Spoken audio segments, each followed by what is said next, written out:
Hello, and welcome to Encounter Roleplay. It's Monday again, which means it is Inquisitor time. Mutants and Masterminds as we dive into what I think is our 4th episode this season. I am very excited. So everyone have a stretch. Get ready to go, because we're about to dive into some grimdark space. But before we do, let's go and meet the cast and the crew, figure out who we are and who we're playing. Jason, how are you doing today? Not too bad, actually taking care of myself and taking things a little bit slow today. Heat's hitting us pretty hard, so just have enough water to keep swell and all that. But, outside of that, I'm happy to be back, especially here, playing Vasily Taltos, Incinerant and Servant of the Emperor, and those who would exercise his will, Inquisitor. But yeah, no, it's lovely to occupy this headspace for a little while and see what grim darkness we face. Awesome. And how are you doing today, Kat? Trying to remember how to unmute myself. Hi, I'm doing all right. It's been a couple of weeks, but this is a nice little escape from dealing with real world crap. I get to instead deal with Inquisitor crap. It's great. No, I'm doing all right. I'm playing Genitor Albicasis, Mechanicus, Adeptus Mechanicus, who's starting to resent the Inquisitor's refusal to let them do science, I think. Experimentation is the core and the heart of it, and can't do that without an orc head. Speaking of Inquisitors, how are you doing, Pope? I'm doing fantastic. Kifkin is having a day. And it'll be interesting to see how that day continues. No, it's good to be here on Inquisitor, and I'm looking forward to all the different shenanigans we get up to, even though I have this tiny, tiny man screaming in my head. And beloved herder of shenanigans, Bastian, how are you? Yeah, well, love to put screaming people into people's head, I guess, in 40k. So, yeah, I'm doing great. The weather has cooled down a bit. I can actually go outside again. I got a nice tan. We had a good weekend, so yeah. Looking forward to today. I have some nice stuff lined up since last week was quite interesting. And how are you? I am doing very well. I'm very excited to get back to Matilda, who is kind of still an Inquisitor, but for now is just the registered psyker floating along in space with this ragtag crew that she somehow put together and then abandoned to Kifkin, having had enough of being in charge. But the warp awaits, as do the mutants and the masterminds and the orcs. But before we begin today's show and get to our recap, I would like to talk about our sponsors. This week we're sponsored by the Spy Game, a 5e compatible spy game with espionage, action, clandestine organizations, and secret agencies. You take on the role of a spy, running intel and engaging in wet work. This is my favorite part of this spiel, to ensure the security of the world from corrupt governments and the evil machinations of rogue villains. It's coming to Kickstarter tomorrow, July 2nd, and the Quick Start PDF is available free on DriveThruRPG right now. And if you want to know more about that, come back at 8 p.m. Eastern tonight when we will be playing the second part of our two-shot DM'd by RPG Webby of Black Cats Gaming. And I'm very excited. I'm playing a kind of ninja-inspired martial artist who has a fluffy backpack. So how was last week? It was a lot of fun. Nelson climbed down off of his column, and we had a lot of Bond villains show up thanks to wonderful donations from chat. And we were all disaster spies who are currently pretending to work for either Google or The Apprentice in the middle of a massive protest march. I mean, this is Encounter Roleplay. Do we ever stay to the plot? Do we ever keep things simple and tidy? No. I'm still stuck on Nelson climbing down off that. Never mind. It was a moment, let me tell you. All of these moments, of course, are supported by our virtual tabletop of choice, which is Fantasy Grounds. All of the maps and roles you see today are done using Fantasy Grounds, which reminds me I need to open it up, that you can try for free at fantasygrounds.com right now. They just finished a really successful Kickstarter for an upgraded engine to run Fantasy Grounds through, so keep an eye on that and all of those developments. You can also get all of your miniatures for your physical games and all sorts of other loot from Wayland Games. So go to waylandgames.co.uk for up to 20% off of regular retail price.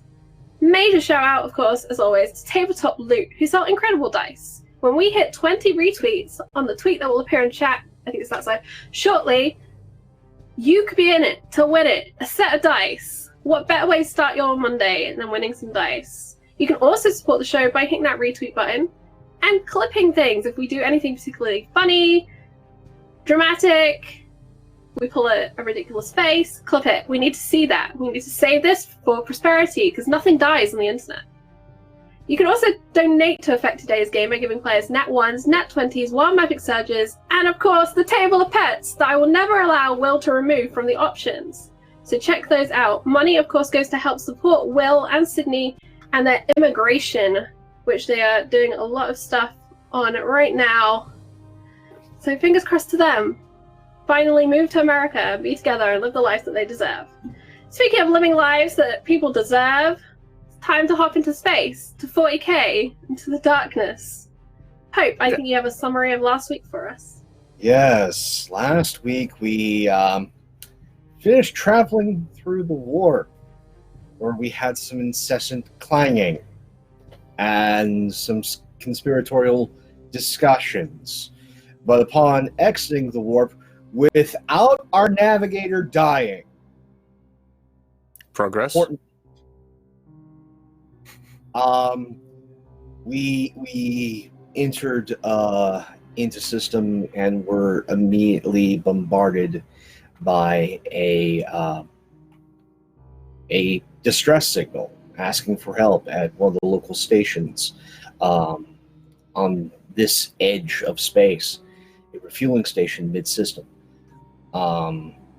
Everyone was set to go to battle stations as the ship, the Emperor's Son, proceeded to pull closer.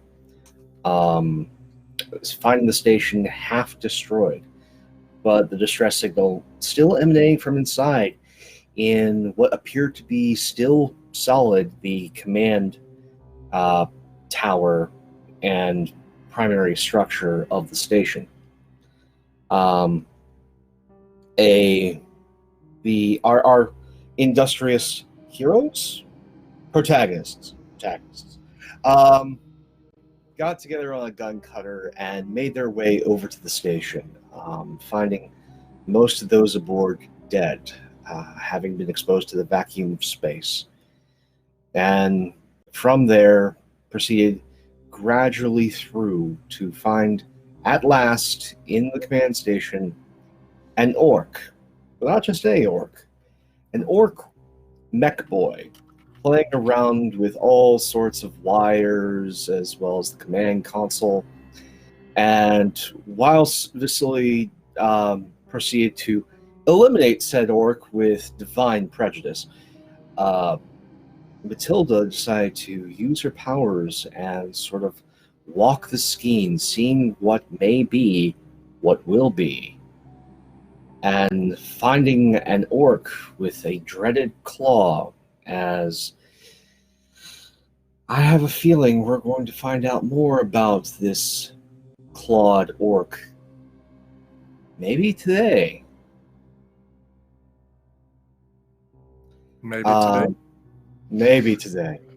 But after the defeat of the mech, there was a bit of a kerfluffle between Janitor Ablocasis and Kifkin as to the provenance of the orc's body, which Kifkin stamped his foot down in protest, making certain that protocol was upheld and containment was not breached, as orc spores are a terrible thing to try and get rid of, even worse so in space.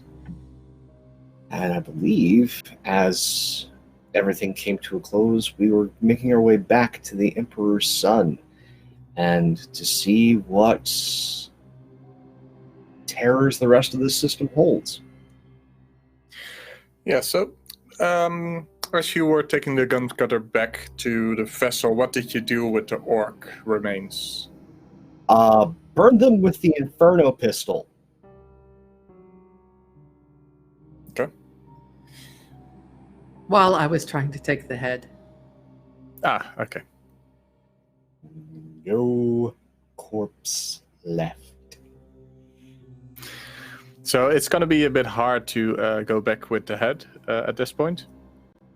Well, I was trying to take the head, and Mhm. the Inquisitor started it on fire with the pistol, and so no head, just charred. Mhm. Cinder, Just ash. sadness. Yeah, you can. It's amazing. You didn't realize that something that looks more machine than human could actually appear to be pouting, but I think that will make for a nice chilling atmosphere in the gun cutter on the way back. Before you leave, though, was there anything else you wanted to do on the remains, like the remains of the space station? retrieve what we could from the hub, the computer hub. Okay. If you actually take your time to do it, I'll have you start off with the first roll of today, which will be a technology. See how much you can recover. At first. So that's a 28. At 28. With a 28, you'll be able to recover the message that's on repeat, including information about its recording. As soon as you go looking deeper, it's like this machine shouldn't work anymore, like at all. But whatever the orc did made it work again. And what he did doesn't make any sense to you. The more you dig into that, the more you find out it doesn't make sense. It's like electricity wires connected to data stations, and it somehow works.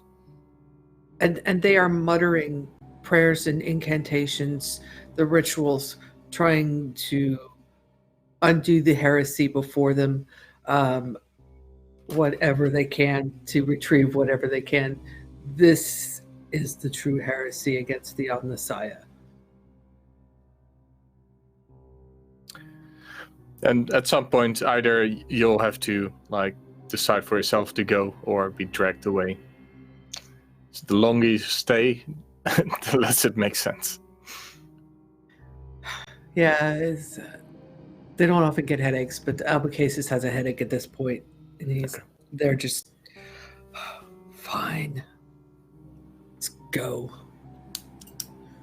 I imagine that when Albucasis gets headaches, their servitors also start getting headaches, and they start buzzing a little bit and floating a little wonky.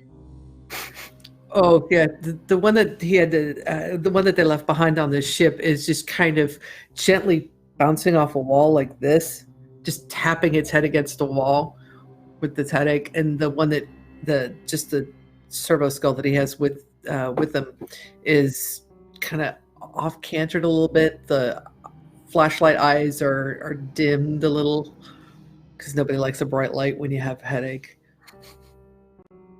It's mood lighting instead of bright light. Yeah. Making her way back to the gunship, muttering. Before Matilda steps off of this vessel, recalling the vision she'd had when she tried to predict what was going to happen in the room below before we charged in there, and make faces like she didn't understand, she wants to try and reach out with her mind again to get another image to figure out where that place was, why she was seeing it, how far away it is, in terms of chronology rather than maybe physical distance. So I'd like to try again and use that premonition, if I may. Yeah, you can use that ability again. Hypothetically. It's also a reminder that it's not purely the future what you see. Of course, it's what could be, what might have been, or sometimes the past, and it's always going to be cryptic anyway. So roll me that psychic check. I will do as soon as I connect. What did I definitely forget to do, despite saying I should remember to do that? Alright, I am in. I did. So this is a d20 plus 10 roll for me. Yeah. 21. A 21. That means your power goes through. And as you look on the inside of your eyes, you first step into that same room again. It's white, it's empty, and I have to pick up my notes for a moment. Scroll down to the correct paragraph. It's always ominous when your DM has notes prepared. Yes. Well, I always have notes prepared, but sometimes it's easier to read them rather than remember them, right? At first, you're put into the same white room. It's like a light box where all the walls are white light, and whatever is not white light is the focus of what you're seeing. And the next moment, you are actually sitting down in a gun cutter. It's not your own. And below, you see the settlements of Scythe. Scythe Landing looks busy and prospering. You land at the spaceport, but as you leave the vessel, you don't step onto a landing pad, but you step into ancient ruins. Light comes from an opening behind you, and there's dirt underneath your feet. In front of you, you see 5 figures in a large monolithic room. Its walls are 60 feet across, if not more. The ceiling is too high, and all you see is the same white light there. And before you see... Oh, I missed a sentence, but that's fine. Before you see 5 figures. They're taller than humans, and they're wearing armor that is definitely alien to you. It's got long, pointy shapes, and they appear to be opening some sort of vault on the far wall. And the next moment, you hear a loud explosion, and you wake up again. And you're muted. Was the explosion from in front of me or behind me, or all around me? What was the auditory? Behind you. Okay, behind me. So not from that bolt. It's not from within the vault, but behind the vault. Yes, behind you, where you could have come from. And as you wake up, there's no fires here.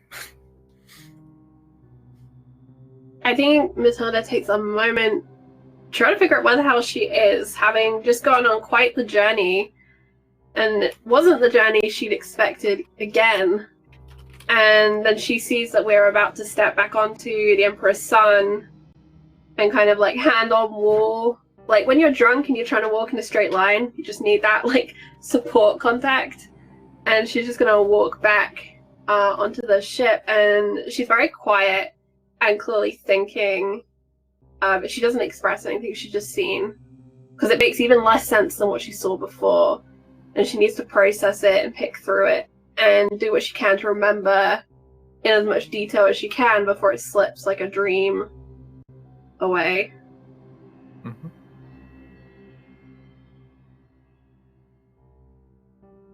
Remember, everyone, make sure to go through decontainment procedures. Don't want anything getting aboard the ship. Donnie will see to it that guards are put through the decontamination.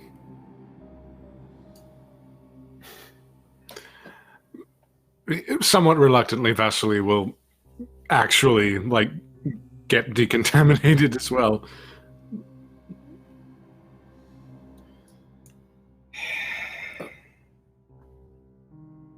So, right. If I may ask, sir, what was this? I've never fought it. Is this an orc? We've You fought a type of orc, yes. According to records, I believe it is referred to as a mech. They're the not quite brains of the operation, but they're engineers. If you can call it orcs do engineering. It was Heresy. left We behind. call it heresy. Yes.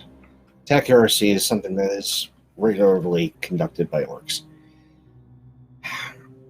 But they're in system. We were already warned about that, but I'm more concerned about the settlement below in Seif. If they've hit the refueling station, there's not much to stop them from raiding. And if they're already on planet, means that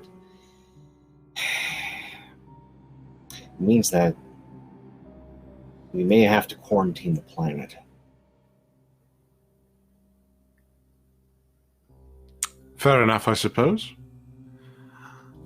Not really, considering that if we're going to get answers as to that helmet, we're going to have to go down. But if there's orcs about,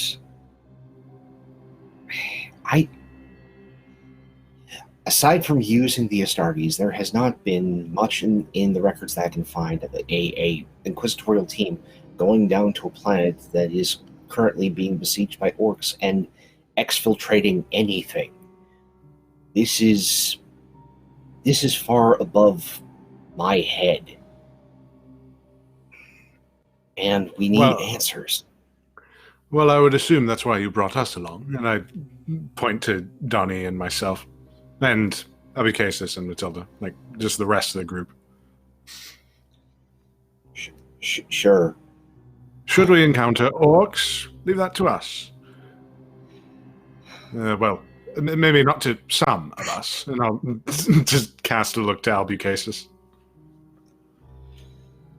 I think he's oblivious. They're oblivious to that. They're too wrapped up in their own thought process. They're processing a lot of information and what they discovered and what they've learned and what they haven't learned, and eager to get back down to their lab. No, we're going to need to set course to Seif and see just how bad everything is. As well as I'm going to need to get to our astropath and get things ready to send a request for aid if things should be as bad as I think they are.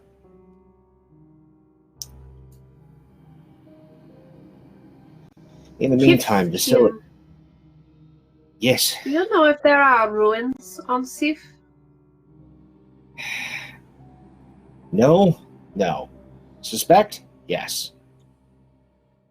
I suspect everything in this system has similar ruins to Thalanum 3. Oh, well, that would make sense given that there was some type of ancient mining as the metal for the alloys of this sliver and the helmet predates the Empire here. Yeah. No. Matilda? Why did you ask? Exactly as the janitor said, it makes sense. I just didn't know if there were any on the charts already. Just can I insight check that real quick? You always can, and Charlie can try to deceive you. Let's go with that. Mm-hmm. So, okay, so that's only a 23, excuse me. Oh, wow. That's a 33. Try me. No, she's definitely speaking the truth as far as you can tell. Yeah, no, Kifkin's eyes just kind of narrow, like you see this before when you first brought him on, Matilda.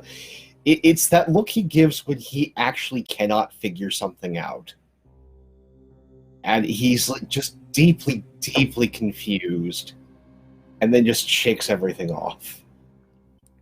This is probably the first time where you see Vasily kind of go like, "Oh, okay, that's a good intuition." Just kind of like a congratulatory look of like, Like, "Oh, wow, yeah, no, didn't think of that." Why didn't I put one and one together? Yeah, That's yeah, sort of chastising himself, but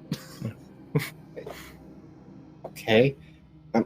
Vasily, in the meantime, you've fought orcs before, right? yes, obviously. It seems that present company might be a little inexperienced, but I know asking a soldier, let alone an incinerant, to do paperwork is akin to asking a puppy to load a las cannon.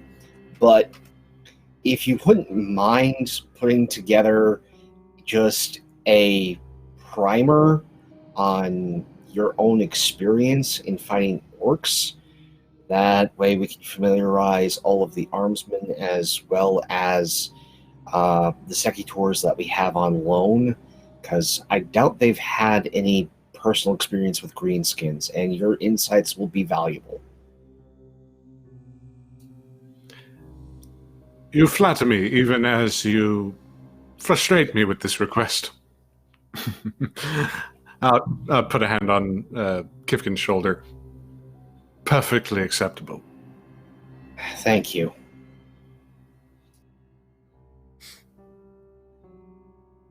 Yeah, no, I need to get to, and yeah, you're seeing him just sort of get more sort of flustered. I need to get to the helmsman. You're all dismissed.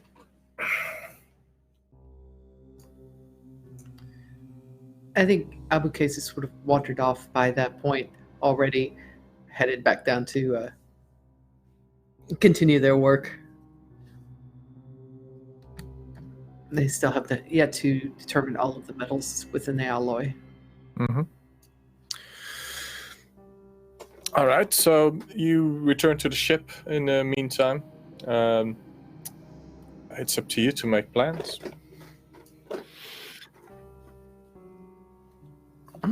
I think that Vasily would kind of relish in the thought to actually kind of get a couple of his experiences and notes about orcoid kind down pat, just to make sure, common combat tactics versus greenskins and his own sort of accounts with the Vestroyan Firstborn that he was stuck with. So, excuse me, would that potentially fall under his Adeptus Militarum history? Yes, actually it will. Okay, fantastic. So that's at least a +8 to whatever I roll. 16. 16. 16 will allow you to recall the tactics your company would be using in most circumstances against orcs. Mostly being firing lines, heavy gunpowder before they reach the lines, and then tactical retreats followed by crossfire. So things like that you would employ in a company. Small squads, there's actually not much in your knowledge of effective tactics. There are tactics. They are not necessarily guaranteed. Yeah. So I think at that point I would emphasize tactics. Yeah, I would emphasize that numbers matter here. Like, orcs, definitely one of the things that you want to bring a whole regiment along with. If you can't get a full regiment, then be smarter. Mm-hmm. And hope they don't have any weird boys around. Oh, by the way, this is a weird boy. Just explain what that is. Yeah, well, it's a mech boy, actually. A weird boy is something else entirely differently. Yes, unfortunately. Weird boys, mech boys, and also I might also talk about the differences between clans, because that might be important. But we'll get to that later. Yeah, what you can get from that is that with the role you had, that different clans employ different favored combat tactics and strategies altogether. Basically, coming down to that, there's clans that focus entirely on high-speed vehicles, and that you should bring extra anti-vehicle weapons if you're facing them. Details like that. Yeah. So basically, I'm going to advise, if we're going to fight them, bring an army. Just straight up.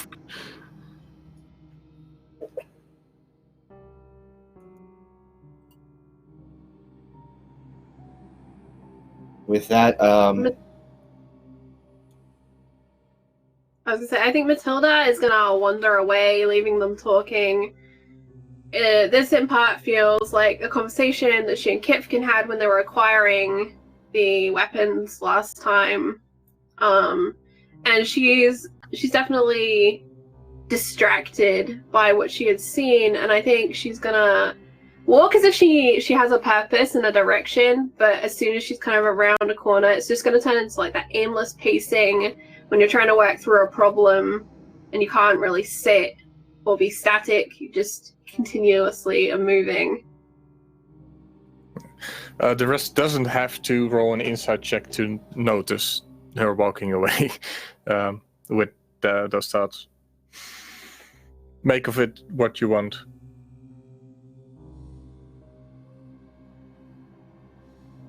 Kifkin gets his way. Go for it. Go ahead. No, go ahead.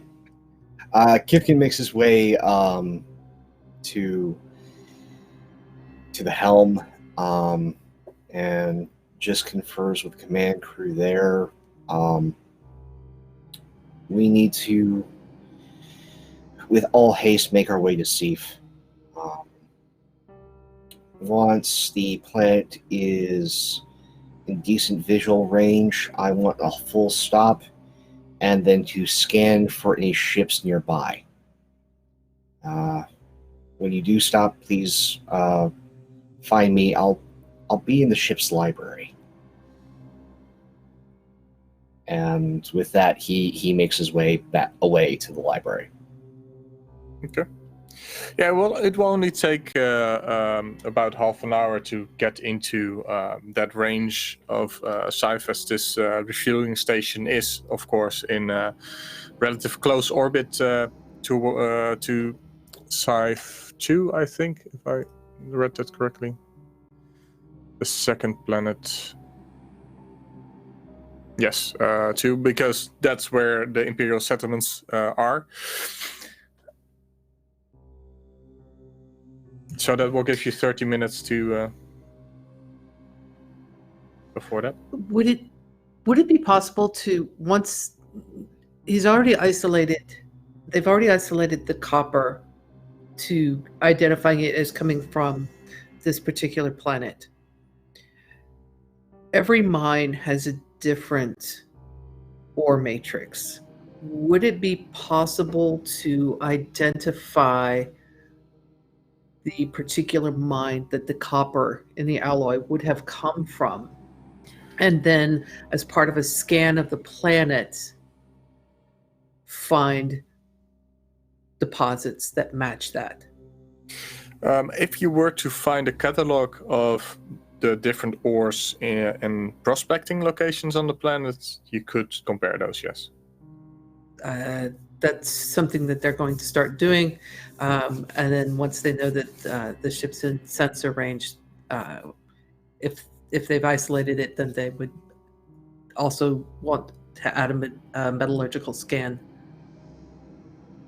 to the one that's being run on the planet. Mm-hmm.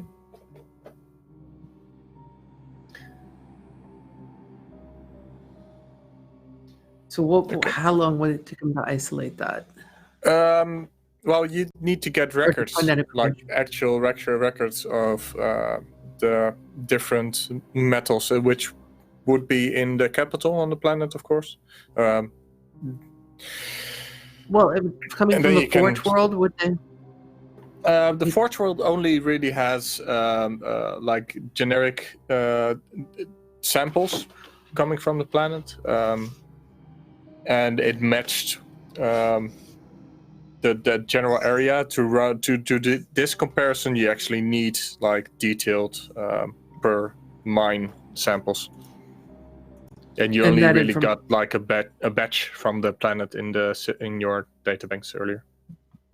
Okay, so that the database of the makeup of the ore matrices for each deposit that they've discovered.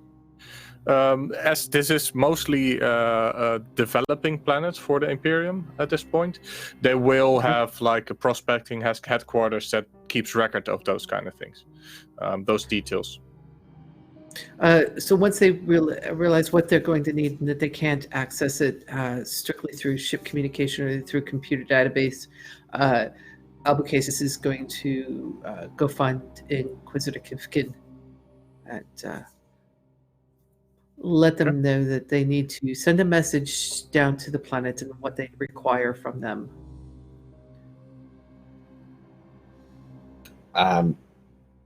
This makes sense, Janitor, but if the planet is as bad as I think it's going to be, we may not get a response. If the planet is being raided or besieged, we're going to have to go down and retrieve those records physically. There's not going to be somebody there to send a message up. I hope I'm wrong. As do I, because that would take a very long time and it would be much faster this way. Yeah, and so far my experience is when the cosmos can inconvenience me, it will. Well, then one must reorder the cosmos. That's for the Emperor to do, not me. Well, do let me know. I'll Certainly. be in my lab. Thank you.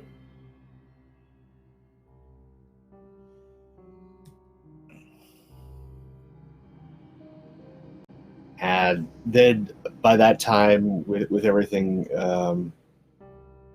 Gifkin, once the janitor leaves, is going to have a quiet, nervous breakdown in the library until someone retrieves him for doing those scans as we meet the planet. Well, it depends. Does anyone go looking for him in the meantime?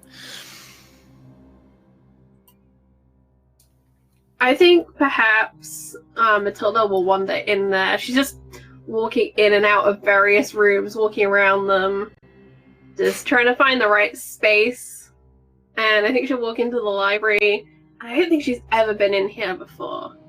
Like, she has no reason to have ever been in here before, aside from going to get Kipkin, and she could just summon him over comms. So I think as she steps into this room that she's never been in before, it actually pauses her in her pacing, and she looks around really confused.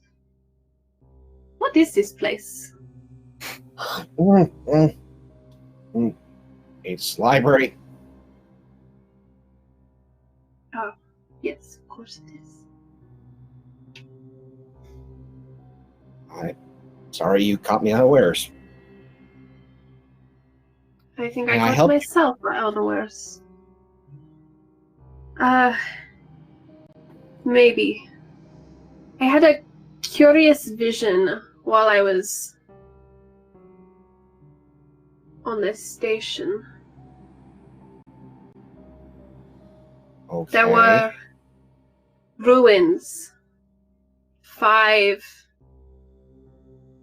beings. They were taller and strange. And they walked towards a vault. They were trying to open it. But as they opened it, there was an explosion. It wasn't from the vault, though. It was somewhere else, somewhere behind me. Perhaps where I had come from. But I had been on a cutter before that. Before that, I'd been in the White Room. In the room, the first time I saw it, there was the orc with the claw. Donnie and the others were fighting it.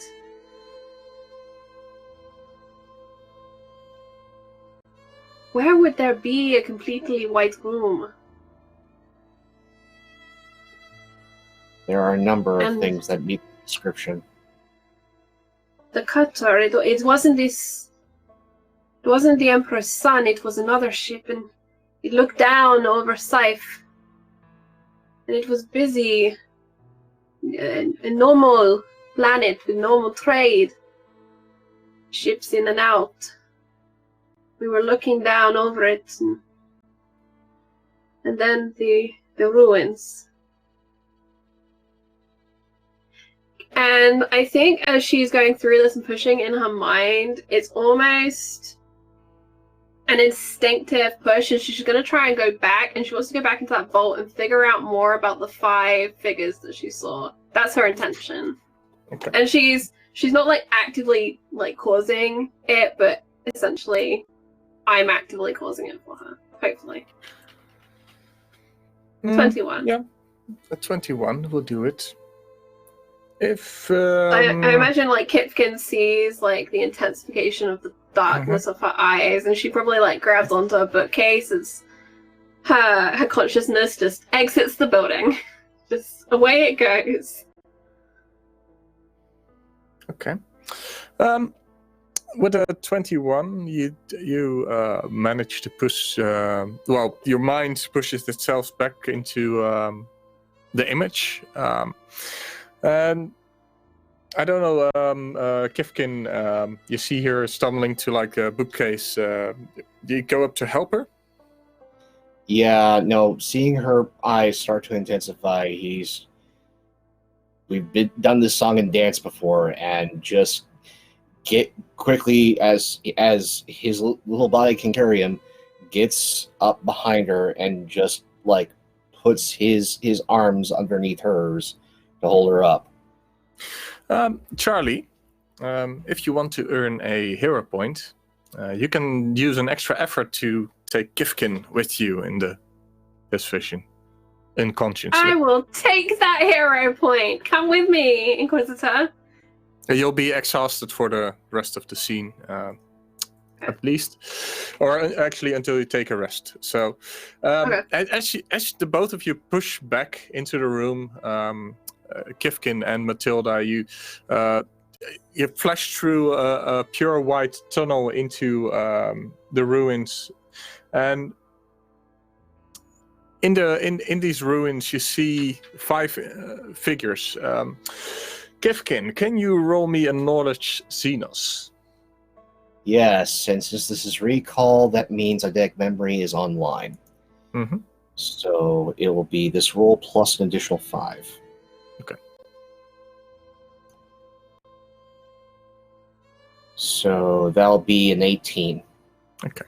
With an 18, has your character ever specifically experienced Eldar? I speak Eldar, so yes. You speak Eldar. So in that case, you will recognize these as 5 Eldar figures, clad in armor, and they're walking away from a vault that has been opened, and the front figure, they don't see the two of you. The front figure is holding a stasis tube of alien design, and in it is a gauntlet of the same material as the helmet. In this vision, though, you don't see it as purple. You see it as if you have a pure white background and you put a silhouette in front, there's an absence of this object in the light in the room, as if it's outside of the psychic realm, just like the helmet was when you saw it in your earlier attempts to see it in the other realm. And let's see. And as the elder walks towards you, they see. They stop. They for a moment, and you hear a whisper in your head. You should not be here. And the last thing you see before snapping out of this is something stepping through your position, and you only see its back for a moment, which is covered in machinery, and that's when you wake up again in the library.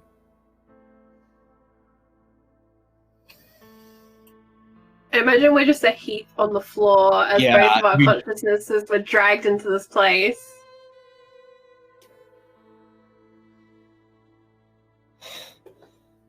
Kifkin, did you see that? Unfortunately. I didn't mean to. They know. They know we were watching. Are watching. Will watch.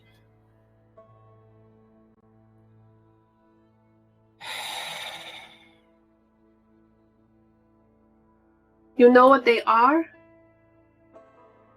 And an Eldar. Unfortunately, I know what they are. Yeah. An ancient race that predates humanity was the conquerors of the stars. They are haughty at best. Their entire civilization, some cataclysm happened. They're on the decline. They come in multiple types, but according to Imperial record, as well as some inquisitorial records that I've been able to now get a hold of, read, they are all psychers, every last one of them. They're most potent. They use a term,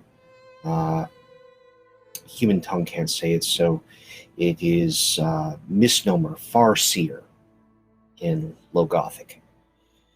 I have heard of the Farseers. They push their talents to the extreme. I am less concerned about the Eldar. Unless they're planning on sieging the planet, at best they're just going to take what they want and leave. I'm more concerned about the mechanical figure. It seems like what they want is all of the helmet and the suit. Something that was maybe theirs. And it makes sense now. David's abilities and the Psyker abilities. The embedding of that metal, it must be conductive of their powers. Mind manipulation, enhancement. Yes and no. I'm familiar with the material composition of some of their technology. It doesn't use copper. It uses a bone-like compound. That's what they build their ships out of. It's why they're so light, they're so nimble, they're so fast, and so easily disrupted when you manage to hit them with a bolter. We used to make our tools out of stone. We have upgraded since then. Perhaps they are doing the same thing. No. They're traditionalists, and as to their materials, considering how they can easily just deflect warp energies and signatures, they don't need to upgrade. Now, what we saw, I wouldn't attribute to their culture, but they are also known as raiders of other Xenos species. Anything that humanity in their minds is not ready for, they will go out of their way to try and abscond with, and keep their actual motivations as secretive as possible. The word that Then why would use they be working with a mechanic? A they're not. mechanical person? I'm fairly certain what we saw was them being upset at the individual's presence. Considering I didn't get a good Ambush. look, I don't Perhaps know what that is what the explosion was, the arrival of that person. Yes. More than likely. An opportunist. It could be any number of individual opportunists. I'm just hoping it's not my first guess. Perhaps you should speak with the janitor about your first guest and about what we saw, specifically the mechanical nature. Unfortunately, They have the an janitor interest is in my first Xenos guess. and technology. See, Kifkin, I'd really hoped that wasn't what you were going to say. Because that was Yeah. my first guess as well. No, considering how they make themselves so readily available, and now have been imposing whatever will and whatever whim and whatever they think they have as authority, I wouldn't be surprised if this was just an excuse for them to get off planet and to delve into whatever these things are. I don't like to think ill of people, but apparently this job comes with just paranoia. Paranoia and parasites.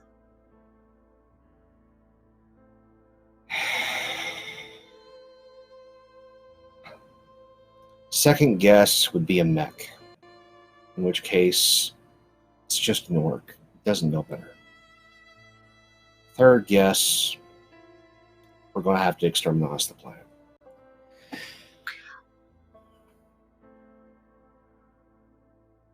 As you wish. Inquisitor, I shall leave that decision in your hands. Fantastic. I probably need to get to the bridge and see. Is there a way of finding the Eldar, of tracking them? No. Kifkin, don't laugh at me. Oh, the Eldar use technology that is prescribed by the Inquisition and others because it's beyond our understanding. The way they're able to transition the warp is something that has been an obsession of the Mechanicus and things that even predate the Mechanicus for ages. They're incredibly fast ships. Some of the Eldar that we run into are raiders. They can hit a planet, take whatever they want off of it, and be gone in less than an hour. They also have teleportation technology. They punch far above their weight class. They are all psychers, though. Every last one of them. Then I will rest, and then I will look for the hole. Be very careful, Matilda. There are things that From the sounds lay... of it, you and Vasily need to raise an army. No, I need to do something I didn't want to do. I need to get to the Astropath and request a Death Watch team.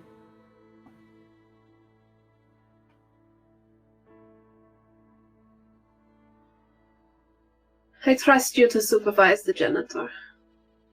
And I hope that our first guess is wrong. Yeah, me too. And Kifkin helps Matilda up as they. I just have it in my mind. They're having this entire conversation just on the floor. Yeah, they're just like laid on the floor next to each other, just like heads turned to the side. Precisely, just giving up on life for a moment and having this conversation, and then they both get up and he turns to leaves, and as he does, Matilda will see that there's just he's kind of absent-mindedly. There's just a tear streaming down the right side of his face as he walks away. Kifkin, Yeah. which direction are my quarters? They're towards the bridge, Matilda, the same way I'm going. I will follow you then. And she realizes she just no idea where this room is in context of anything else. She's gonna follow Kipkin. Just quiet. And she'll give like a reasonable like few feet because their conversation is done. And it's that awkward thing where they're both leaving, but they both have to leave in the same direction. All right. Yeah, well, you managed to get back to the bridge just about the time when you get into scanning range. where you asked your first mate to stop the ship. Did Janitor or Vesely do anything while Kifkin and Matilda were having the episode? You know, I think Vasily probably would have been interested in doing guard duty, like some supplementary guard duty on Albucasis, but not really engaging in conversation for a long time before just sort of out of the blue asking Albucasis.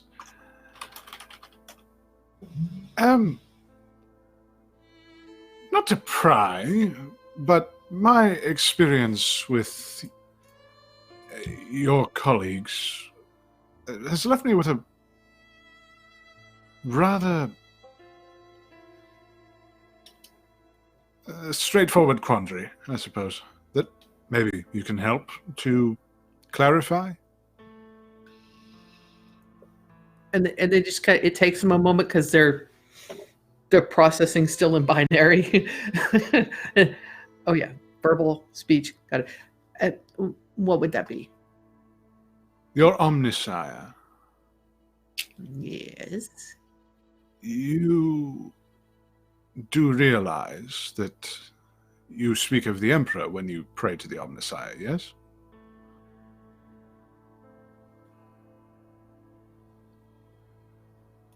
It is our understanding, and we've come to accept that the Emperor represents the Omniscire. Represents, not is the Omniscire. How can I explain this? There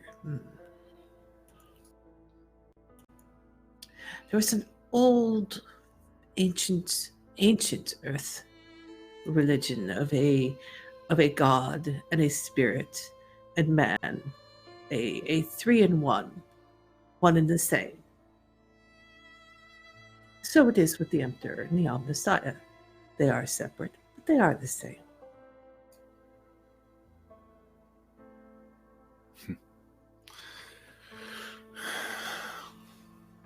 Fair enough.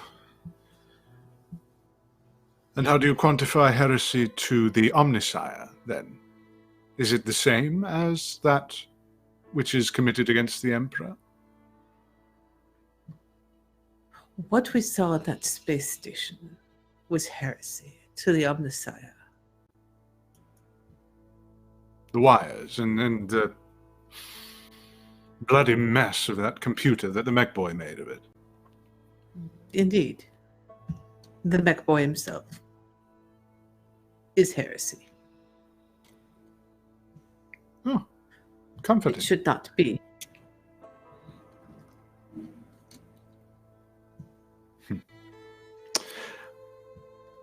Suppose that makes sense.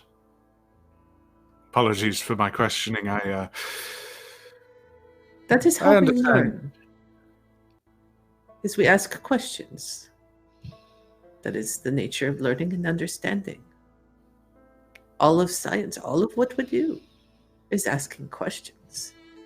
What is a hypothesis but a question?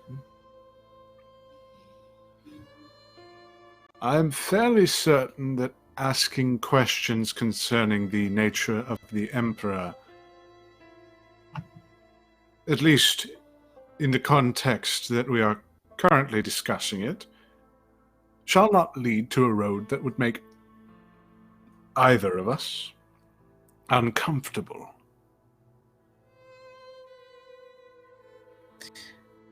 You find questions difficult. You do not question. It is not mine to question. It is none of ours, to be perfectly frank. At least when it And comes how do you understand?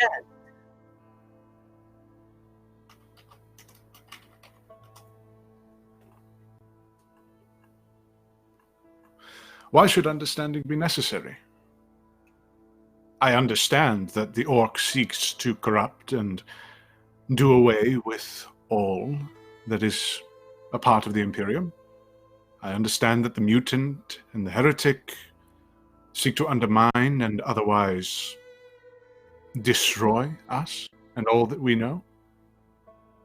I understand that whatever made that helmet certainly didn't want it found. And Not certainly by didn't- us. Perhaps. So what need would I have of understanding it further? What it's made out of? Who made it? If it needs to be destroyed, it needs to be destroyed. If it needs to be preserved on some tomb world, then blast it off in a And rocket how for do you all I care. destroy something that you don't know what it is made of Thoroughly. or how it is? And thoroughly and with patience. And preferably a lot yet- of firepower. And yet it seems to be that if you've tried to do this, that I believe it caused a lot of problems. Did it not? You were trying to understand it so you could destroy it, and I believe the Inquisitor had mentioned something about someone throwing themselves off a ledge.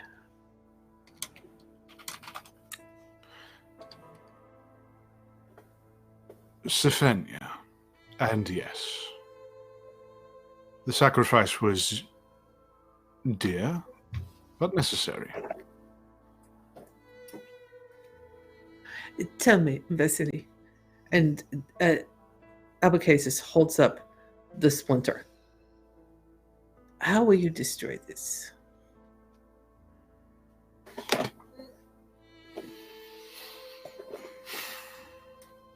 Personally, see what my flamer could do with it. And if nothing could be done with that, then upgrade to the nearest high ordnance weaponry that I could find. Let's I'd see what your say flamer strap does it to to a it. basilisk shell, but that might seem extreme. Well, let us see what your flamer does to it, shall we?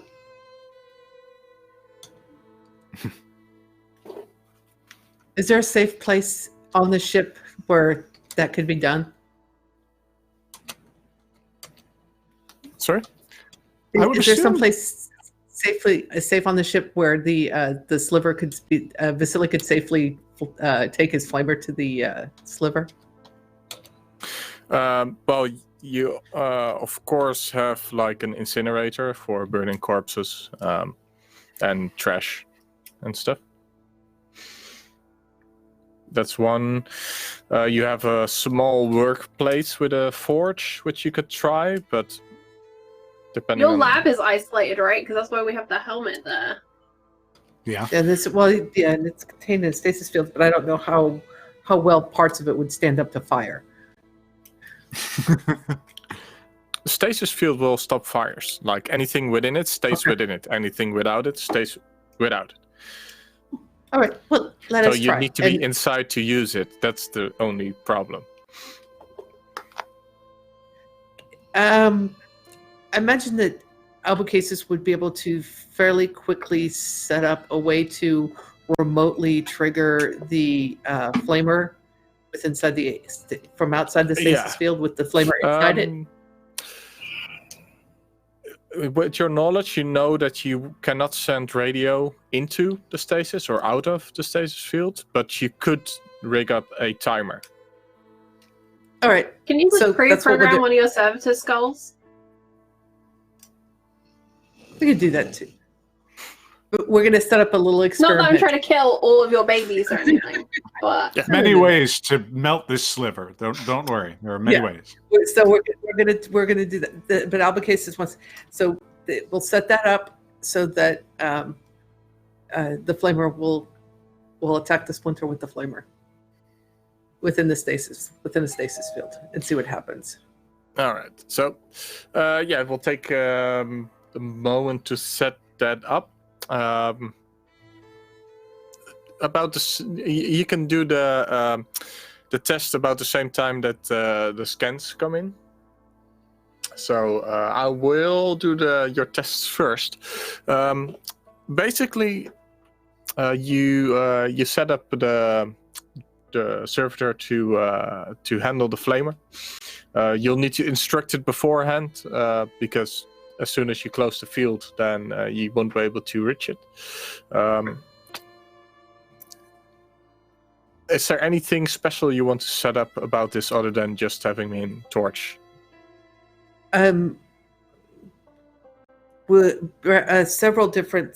Do flamers have different settings? I'm sorry, I don't know that much about these weapons.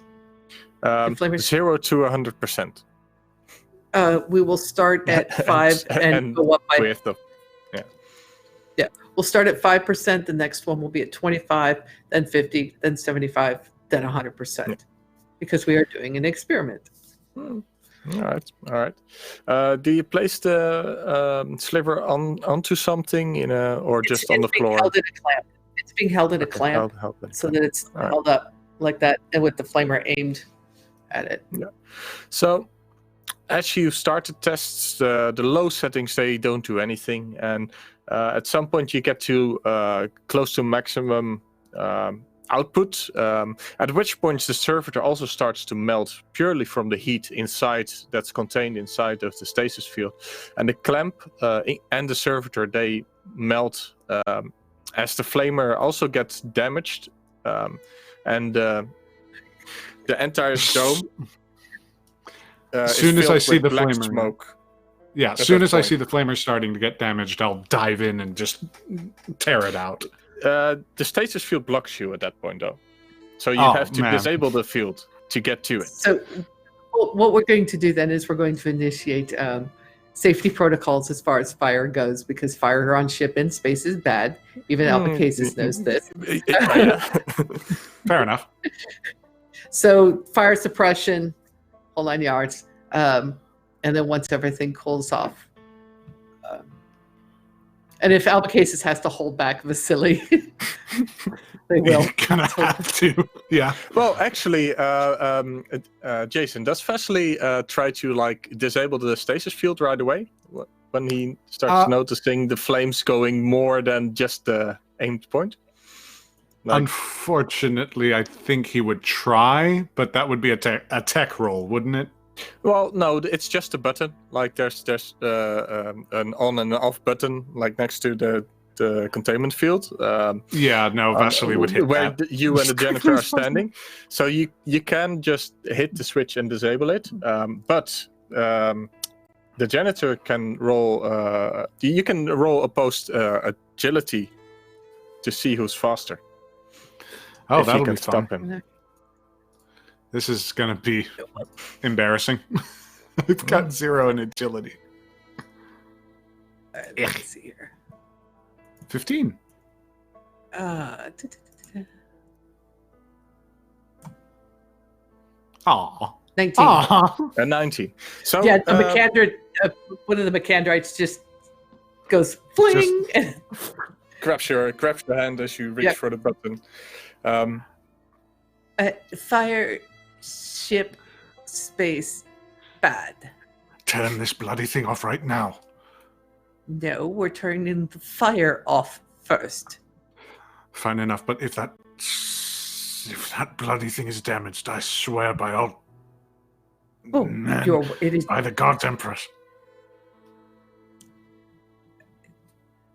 You said you wanted to see if it would destroy. You said you would use it to destroy the splinter. Well, let us see.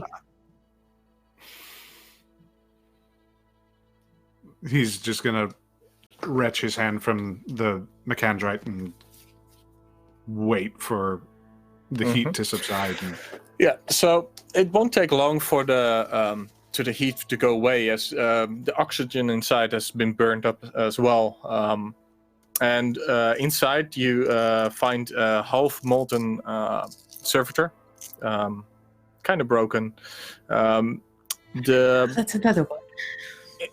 Your incinerator looks to have survived as it is treated against heat. because it's dealing with heat. The clamps that were holding the sliver are in a puddle on the floor, and inside it, as if covered in Teflon, is like the sliver, but it's none of the metal has fused with it. It's like water dripping Like off coat. Yeah. So one of the Mechandrite's arms, little tweezers, picks it up, goes, well, I guess we'll have to find another way to destroy it. First, maybe we should Vasily learn is a little bit. So we have learned something today by asking questions. How would we destroy the splinter? Well, we know that that weapon will not be adequate. So we must continue to ask questions.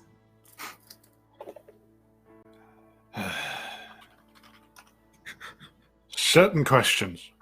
Perfectly fine. And you see him like cradling the flamer in his arms. Like he's very dear with it. Like as Baby. yeah, There's like quite a bit of literally. soot Like, on it he's, though. So.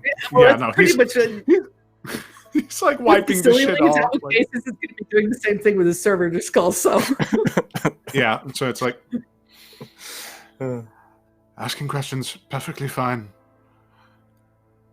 Perfectly acceptable. But ensure, by the God Emperor's good graces, ensure that you are careful. I Sure, the take every Omnissiah precaution. would lose to hate a servant like yourself. As you can see, when I ask my questions, I take every precaution. Vasily's just going to kind of step My out of nature. the room. And my training.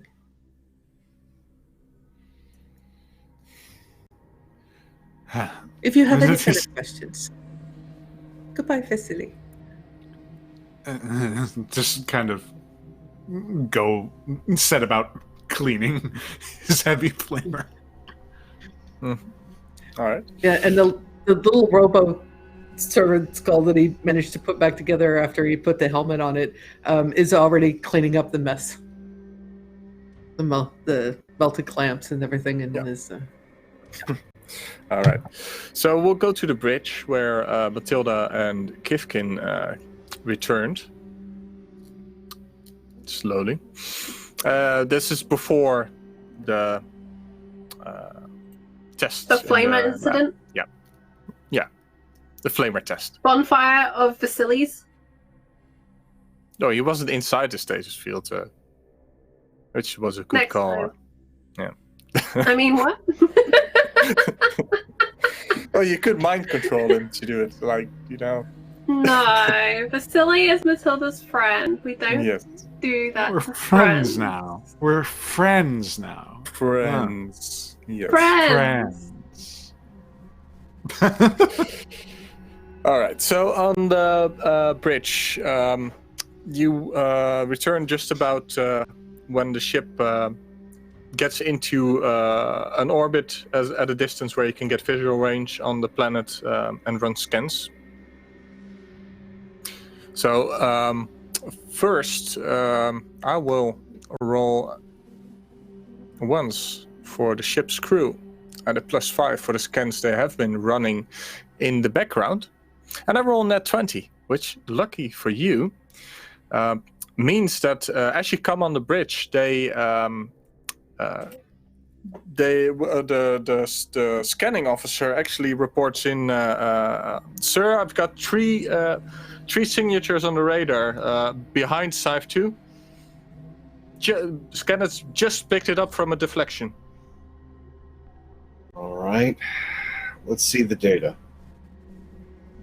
As you look at the data, it's 3 escort-sized vessels. Much more you can't get with because it's data purely got enough of the reflections of a moon. Huh. They're in slightly above atmosphere orbit. Matilda is sat in the captain's seat because, of course, she is. And she's tired. And she looks over to Kipkin. Well, what is it?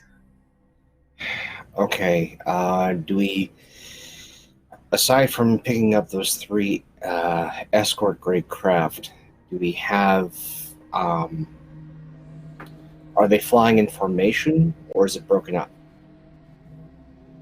They're quite close together. If you're like, you're quite zoomed out on the image, so they're in a triangle because it's 3. There's always going to be a triangle between them. They do seem to hold formation with the 3 of them. It's not they're close enough that you can assume that they're in a formation. Well, the Emperor's son does have excellent weaponry. Depending on what those craft are, it could be a problem. What do we need to do to identify them? Pull into a better range. Right now, we're getting this off reflected information. This is just sensor data. Excellent sensor data, but sensor data. Then let us move, and let's move quietly. All right. I want a hard, heavy burn followed by cutting everything off run silent. Direction? Just heading towards the craft, or at least getting around Seif being in the way of our sensors. But yeah, a hard, fast burn followed by cutting everything off and gliding to position. And Matilda's gonna page Vasily. As you cradle your incinerator, you get a page from the bridge. Just all new and shiny, like still cleaning it as I enter into the bridge. Yes.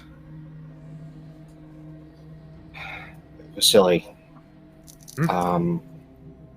There are 3 escort craft that we found through sensors. I hate having my paranoia confirmed. I'm fairly certain that we're going to be seeing some Xenos craft. I just don't know what when we pull it into view. Janitor, can you lock down your experiments, please, and all extra energy? Just turn it off. Yes, of course. And they'll Xenos. secure everything. I'm fairly certain. As you do that, the same officer sir, I've got a 4th very faint signal. I can't really make it out. It's well beyond Scythe. It's like almost opposite to where we are relative to Scythe. Singular vessel or a cluster? How Yes, singular.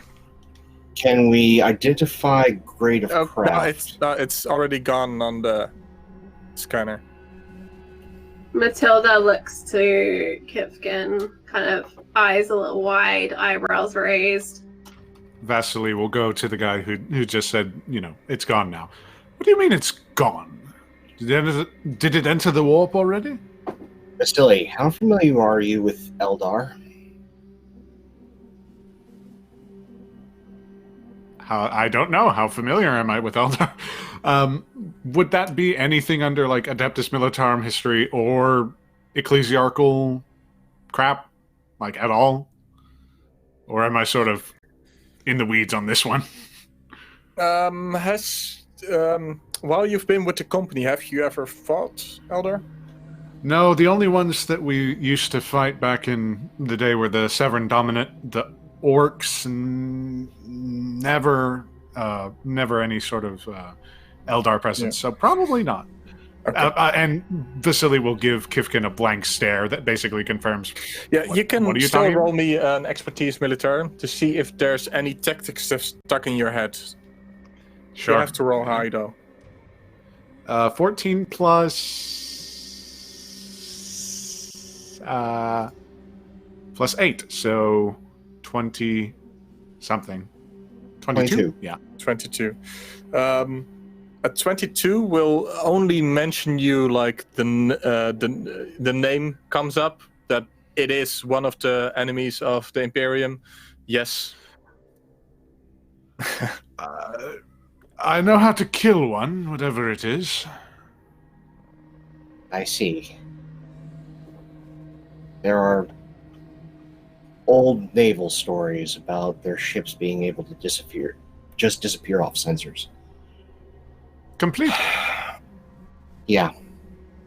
Or that all of a sudden where you saw one ship, there was two.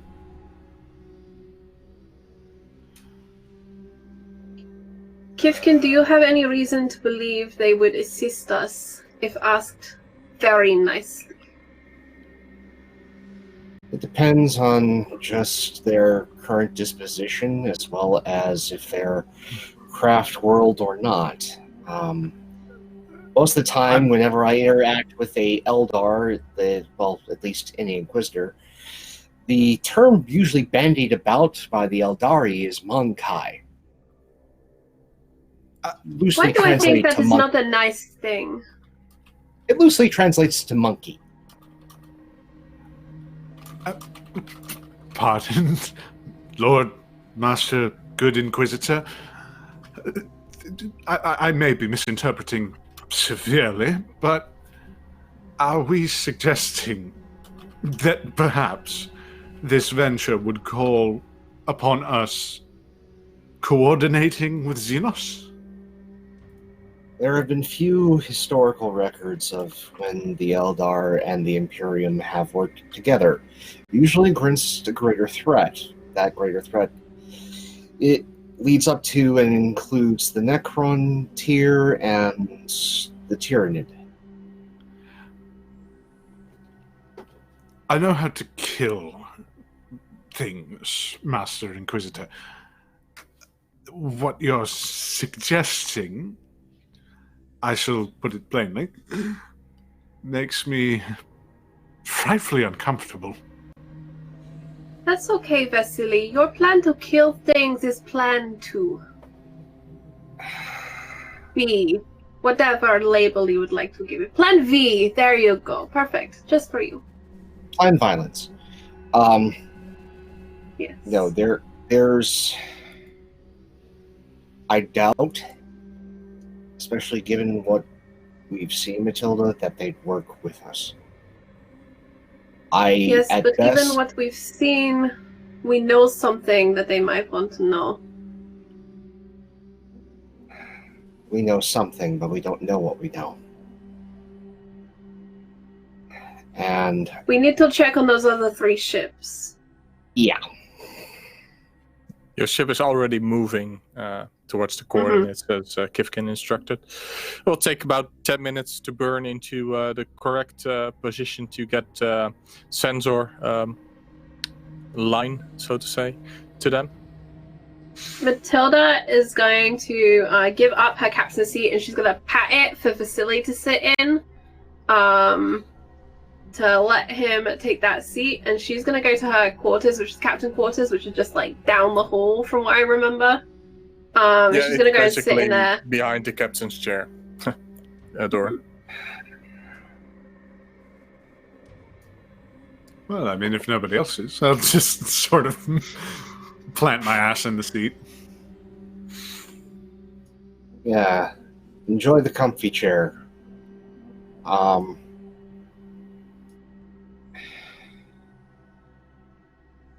I'm fairly certain those are going to be 3 Xenos vessels.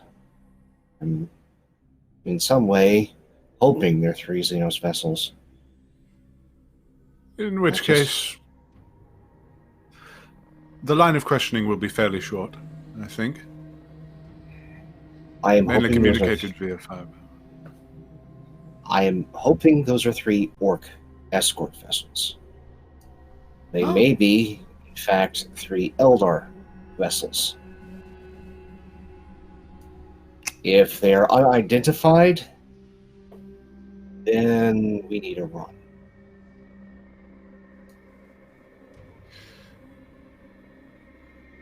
And I suppose we're ruling out the possibility of them being Imperial?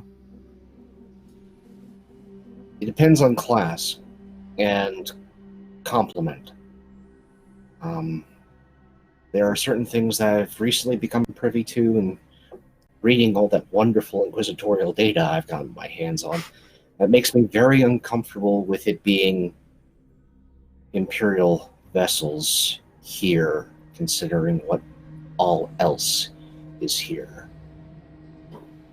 Vasily, being a priest, you're familiar with some of the Imperial histories, right? A fair share. How far back do they go?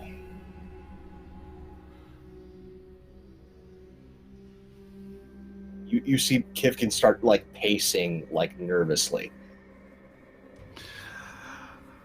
I must admit I'm not exactly attentive to certain things such as this, but I do know they go a while back. Millennia, by most accounting, if I'm not mistaken. Are you familiar with all the Astartes legions? All of them that have ever existed, or... Founding 20. Must admit, I didn't really give much thought to the Astartes as I was knee-deep in the shit, as it were. Yeah, unfortunately, knee-deep in shit. There are reasons that you want to be familiar with the founding Astartes legions.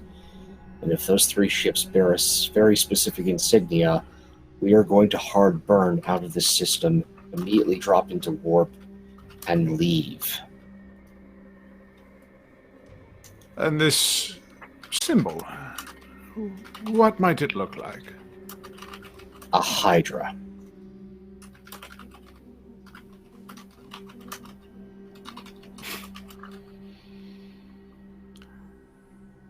Fair enough. Just wait for those 3 vessels, whatever they are, to come into view.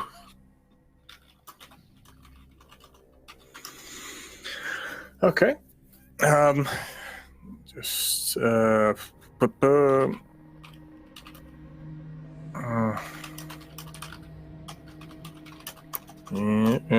Got it.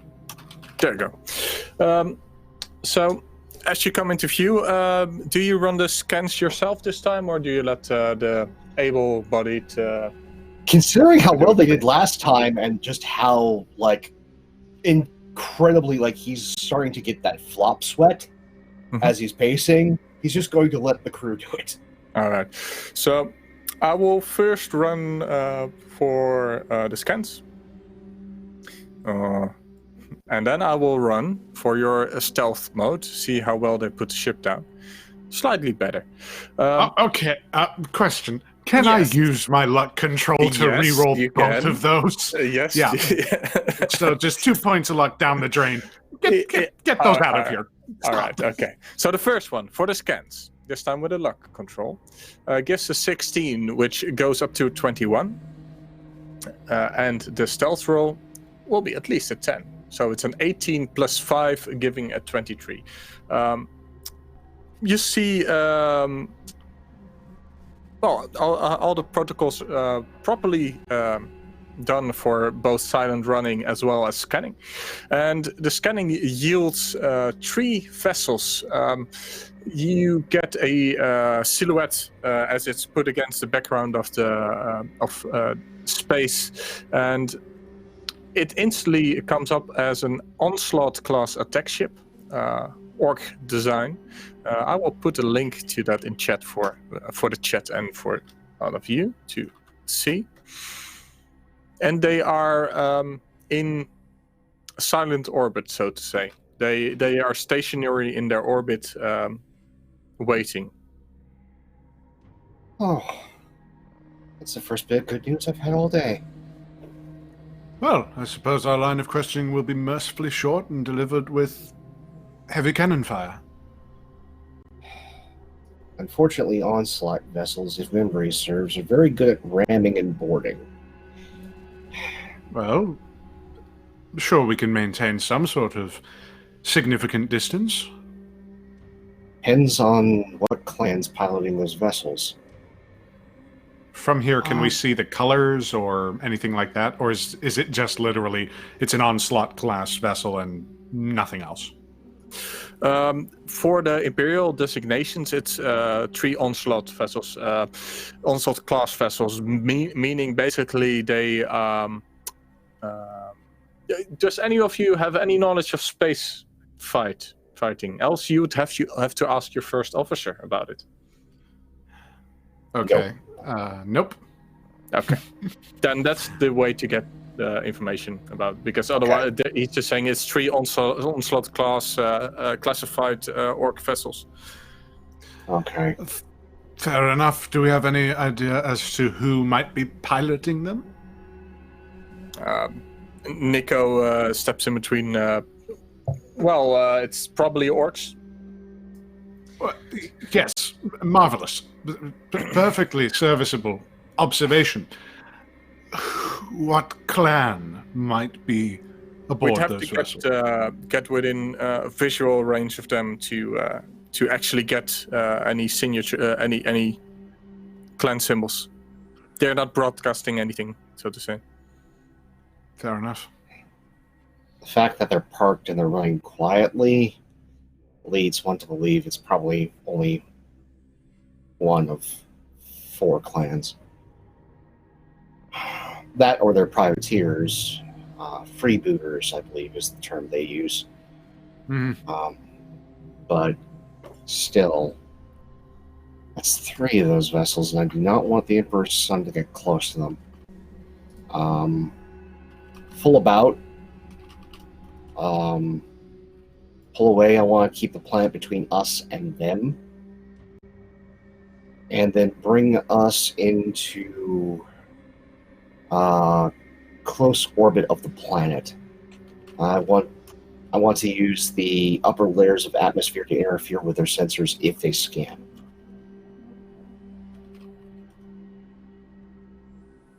Okay. So what did you want Nico to do something? I'm just laying the order for us to completely turn around, then to pull close to the planet and try and be on the absolute opposite side of the planet from the escort vessels. Yes. Okay. Do you let them run the calculations? Yeah, I'll let them run the numbers. Then the navigation officer will run the numbers for 16, which is enough to execute a maneuver to get into the proper orbit. So it will take some time again, as the ship needs to turn, burn, and then stop again.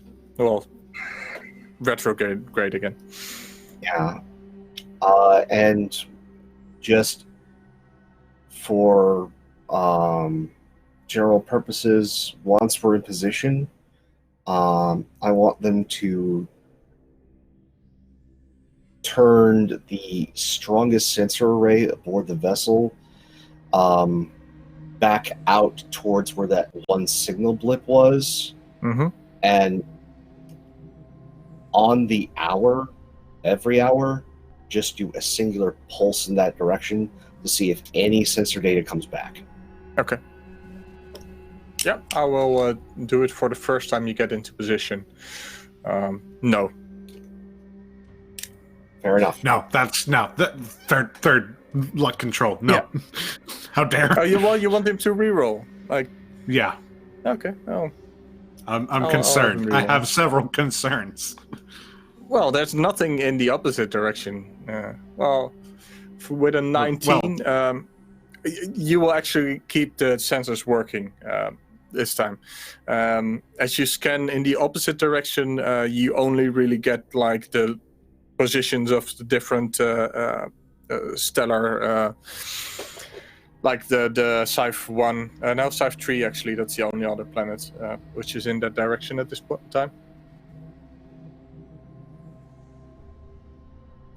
All right. That didn't show up on the last scan.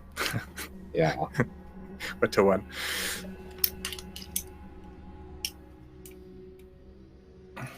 So Matilda, meanwhile, feeling really tired in the captain's quarters, is gonna page Sanctinius, our new navigator. She was tempted just to speak, Psyche to Psyche, but she's tired, so she's not gonna save that energy.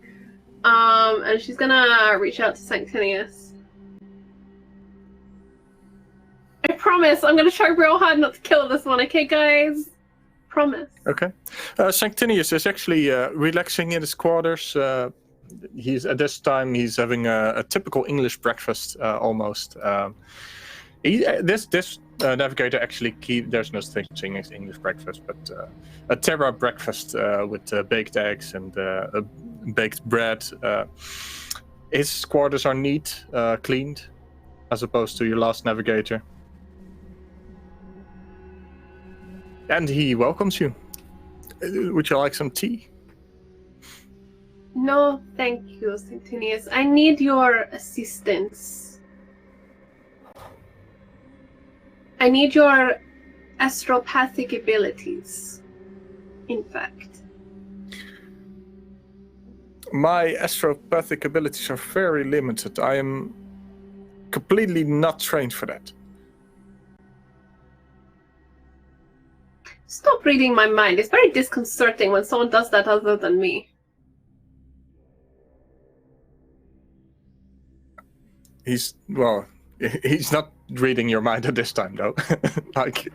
She's like squinting. Thing is that she's tired, and so she can't quite tell what is going on, and it felt like you read her mind. You accuse me of something I haven't. I cannot do that. You know that, right? I have no idea what you can and cannot do. That is the problem with psychers. Anyway, somewhere out there we believe there may be an Eldar vessel. My mind can wander far, but maybe not as far as your mind. It helped mine. I just need to scan and find the hole. If there is no hole, then maybe there are no Eldar. But I suspect we will find a hole. Maybe more than one. Eldar. I've had the pleasure never to have met them before. I've heard ships being torn apart by stalkers, so... you suspect there's an Eldar vessel? There was a blip, and it disappeared. And I have reason to believe there will be Eldar here if they are not already. I also would like to get in contact with them, but first I need to find them. Well, what I know is that they do not travel the warp as we do. I think they are so far ahead of us that we are... what's the word? Savages in their eyes. To find them on the other side would be practically impossible for me. You're not going to look. I am going to look. You are just going to extend my range. That's highly irregular, but yes, madam, it's your call. You could use my chair. It should enhance your vision, though as long as we remain in real space, you should be safe-ish. I trust you to monitor me and not to bother Inquisitor Kifkin, Vasily, or the janitor about this matter. Yes, Madam Inquisitor. They are very busy watching... Sorry, yes, Madam. Sorry. Just as a side note, he did get ordered while you were Inquisitor, so he does know. Yeah. They are very busy watching 3 other ships, but I am very interested in the one that disappeared. Hey, would you like to attempt now, or when we are in orbit again?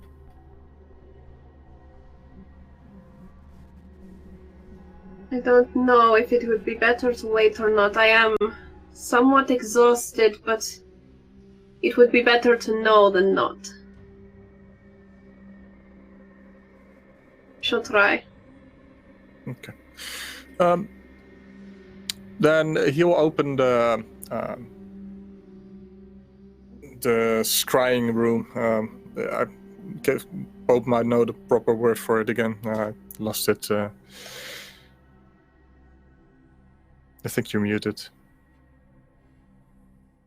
There's a couple different rooms for scanning. The actual navigator's thing is referred to as the tank. It is a sensory deprivation chamber that allows their third eye to focus and open. As navigators aren't just psychers, they're mutants. So they're one of the few sanctioned mutants in the entire Imperium. So you would be put into this liquid tank that would allow you to then be able to extend. But since don't have the navigator gene, this is perilous. Well, whatever she's gonna do is gonna be perilous. So,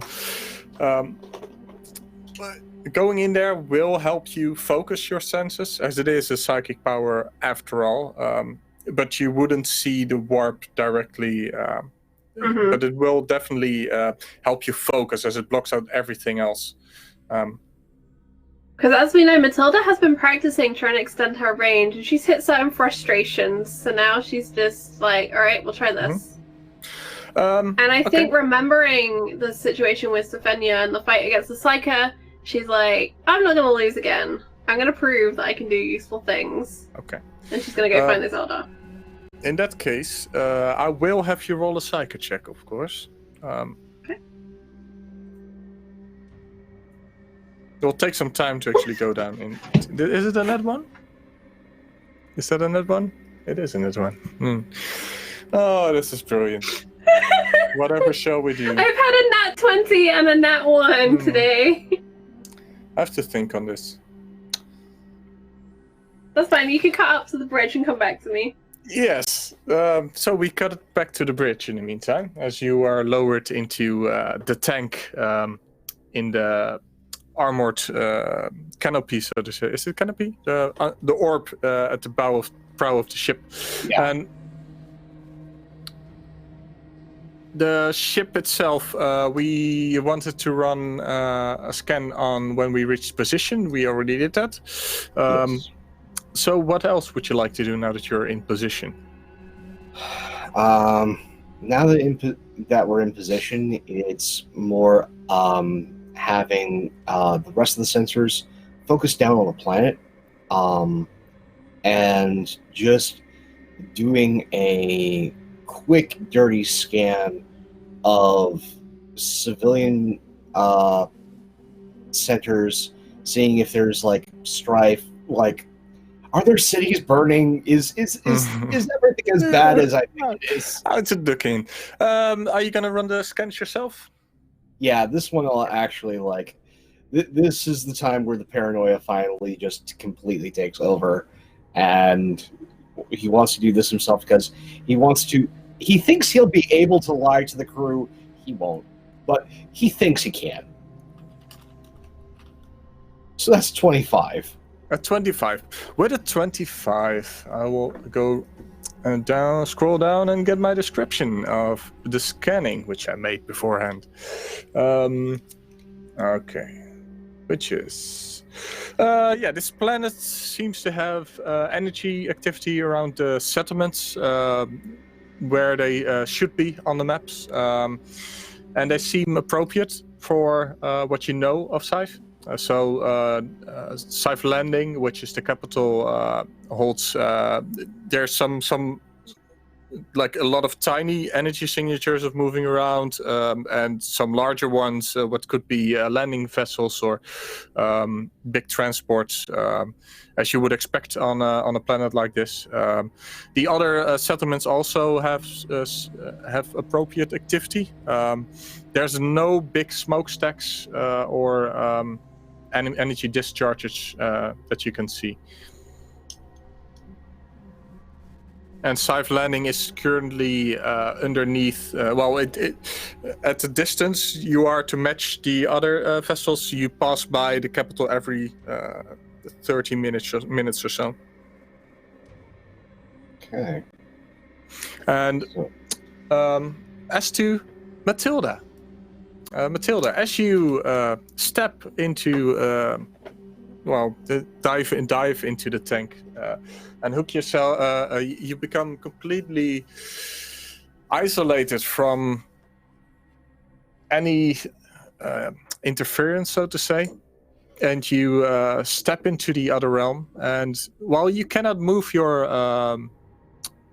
side, so to say, as you would normally move your body, the room blocks you in, but you do you can look very far, like zoom in so far as you would want. So where would you look? I feel like she is experiencing for the first time like actual silence. Like there's always low level white noise in her brain. Yeah, it's so silent you can hear your own heartbeat and the blood in your veins. And she turns into space and she sees the mind mammoth that accompanies her, and it kind of like there's like a whooshing sensation as her mind seeks out down its trunk and out and zooms in, and she's looking not for something, she's looking for an absence of something, because she knows psychers like to shield themselves. And if she can find, like the helmet casts that shadow when it blocks the light in the white room, or like whatever the artifact was casts that shadow, she's looking for that. She's looking for the absence, for the negative space. Mm-hmm. You can roll me a perception for that. Okay. And space is big. There's a lot of space to look at. Space is very big. She's trying to like remember where she saw the blip in relation to the planet and look in that area. Yeah. But that will help you. That was only as far as like she could really recall where they were. Perception is +10. Sorry, give me a find my sheet. 13. Okay. You look that way and you almost feel like there's something in that direction. But you cannot see it, but you feel that there's something over there. And as you do, you also feel like a shock coming through this layer of reality, so to say. There's like a shockwave emanating from behind you where you were looking. You were looking out, and from the planet there's a shockwave coming through you, and it gives you a terrible headache instantly. So much that you can roll me a toughness save. Check my sheet. Toughness is +3 now. Very exciting. 13. 13. I have a hero point, right? You will not die. So. Okay. This will make you dazed and at -2. Purely from the physical impact of the shockwave, which does not seem to rattle the ship around you. It's the ship is silent, but something died. You feel that something died on the planet. A psyker. And you know that impeding feel of doom, that something's watching you. You wake up with that feeling. And I think she panics as the navigator pulls you out. She's kind of like, she's floating that suspension liquid. I guess it's probably a high salinity liquid like they would do in the tanks here. The operation tanks here. And I think for a second she's convinced she's drowning. Like that's the fear, and then obviously she's pulled out by Sanctinius.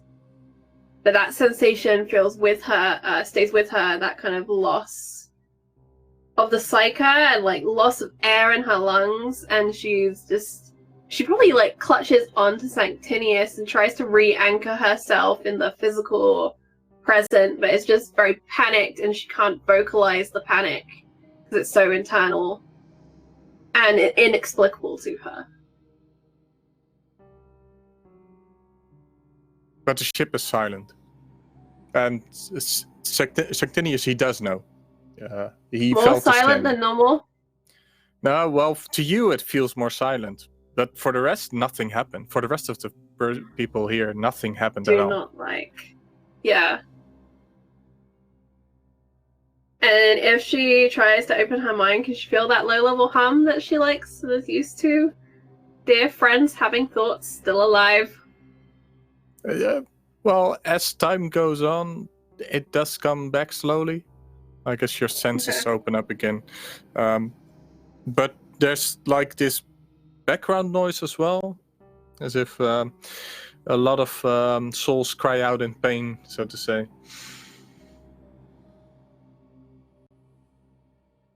And you feel Sanctinius, who's right next to you, he is also hurt by the same shockwave. Someone screamed in the dark.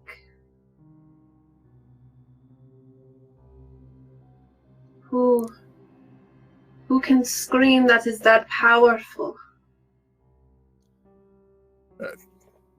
I don't know. There's, as far as I know, there's no astropaths or navigators this close by that are that powerful. So I do not know. The Eldar must be here. Maybe a Farseer. Someone is dead.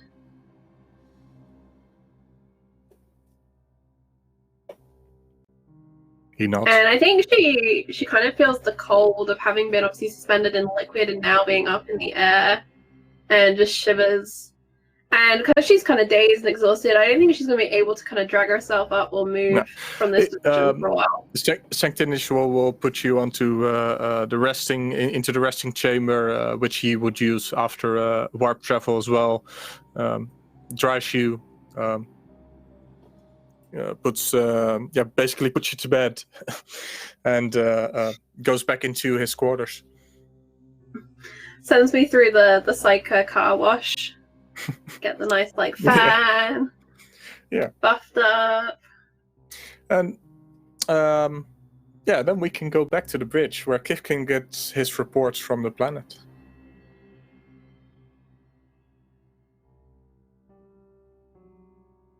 I think you're muted. Kifkin, the janitor, also gets these reports, by the way, as she's hooked herself into the system.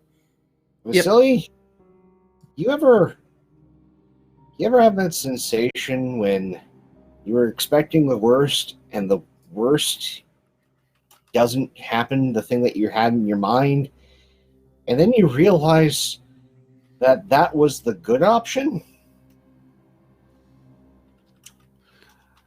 I must admit, Inquisitor, that's perhaps novel to me. Good point. Good point. Care to elaborate? I was expecting a full-on orc assault on this planet. There are three Onslaught-class vessels holding silent information above the planet on the other side. And this scares you more than a full invasion force. Why? That can be solved by just bombarding the planet. This means that they're here for something. At this point, you get a message from the janitor. Seems that everything is fine down there. Have you sent the message yet, requesting the sample information? No, and everything is not fine. Everything is awful. Pessimist. Oh, crap. Oh, no, no, no, no, no. No, oh, no. Okay. That's... Oh, shit. And he just sort of like leaps over the console, scurries. Like you've seen him scramble before, but this is sort of like the time when you saw him in combat, like that level of panic and scramble, as he like leaps over the console, gets out of the bridge, and just starts booking it to the astropathic chamber. I presume that you have everything under control then. I'll just call after you. The Everything Tenedress is out of control and everything is awful. You've said that The Tenedress multiple composing their own times. message to send down to the planet. Marvelous, marvelous. He'll just turn to the crew that's probably just watching their boss book it to another part of the ship. Continue about your work. You're doing a fantastically marvelous job. The Emperor is supremely proud of you. I'll just go and try to find Matilda, just to keep her in the loop on all this. All right. I like So- that Vasily's gone to find an adult, and the adult did the very bad thing. You do reach your astropath. Like just like full on like one-legged hop to try and stop his own momentum, and then like grabs hold of the door frame, pulls himself over to the side, and just goes and like eyes like dinner plates, just points at the astropath. You, I need a message out now. He stares at you, even though he's blind. Sir, what's the rush? Well, what message do you want me to rush? I need a Death Watch kill team as soon as possible. I also need a time estimate of when it gets here. I am fairly certain that it won't get here in time, but I want to try the proper thing first.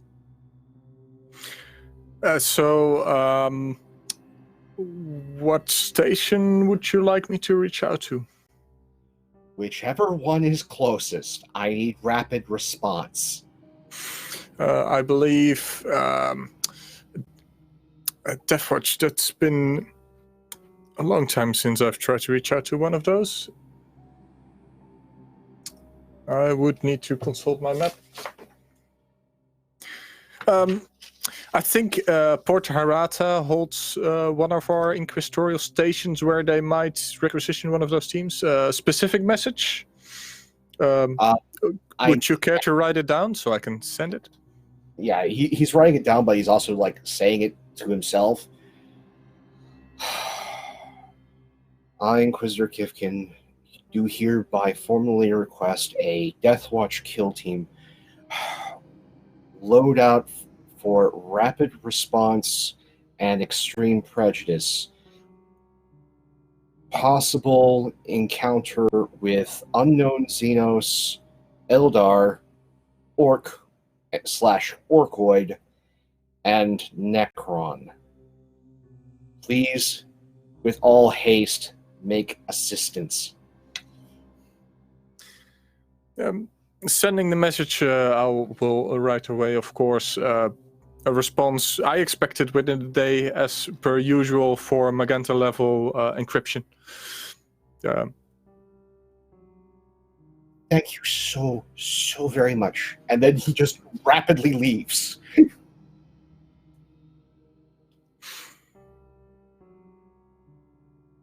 Yeah, do you have any insight, by the way, Kifkin? He has some. I don't know if he can exercise it, but he does. Yeah.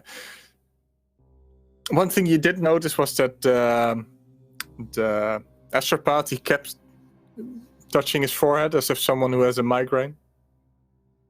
Now that's 22 on the inside. Yeah, he definitely was struggling with a migraine he normally does not struggle with. Like, I like the idea of him, like, just doing that barrel roll out, like, getting, like, 20 paces down the hallway and just stopping. Like, everything is quiet, and then he just screams. Oh, brilliant. And then just starts running again. As the doors close behind you. All right. Vasily, was there anything in this time you would like to do? Try and hunt down Matilda to get sit rep to her. Mhm. I suppose she would still be in the Psyker car wash. Well, as you look for her, I guess the first one you ask is Donnie. Oh, well, yeah. I mean, Yeah. you know. He'll tell you that she went down to the navigator's quarters. Oh, yeah. Perfectly serviceable. Did she have business with the navigator? Well, he is, of course, a bit of her kind, I guess. I suppose. Did she say anything before she departed from your company? She needed to focus. Not much.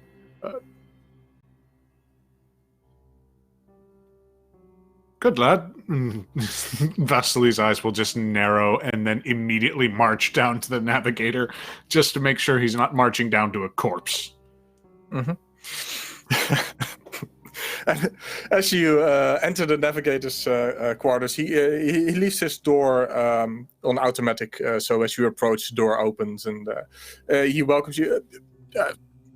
Vasily, nice to see you once again. It's been like the first time. Yes, indeed it has. So sorry to bother you. Where is Matilda? I was told that you were the last to speak with her. Matilda is resting at the moment, recovering from sightseeing. Sightseeing? You wouldn't understand. Please, tell me, even though I wouldn't. No.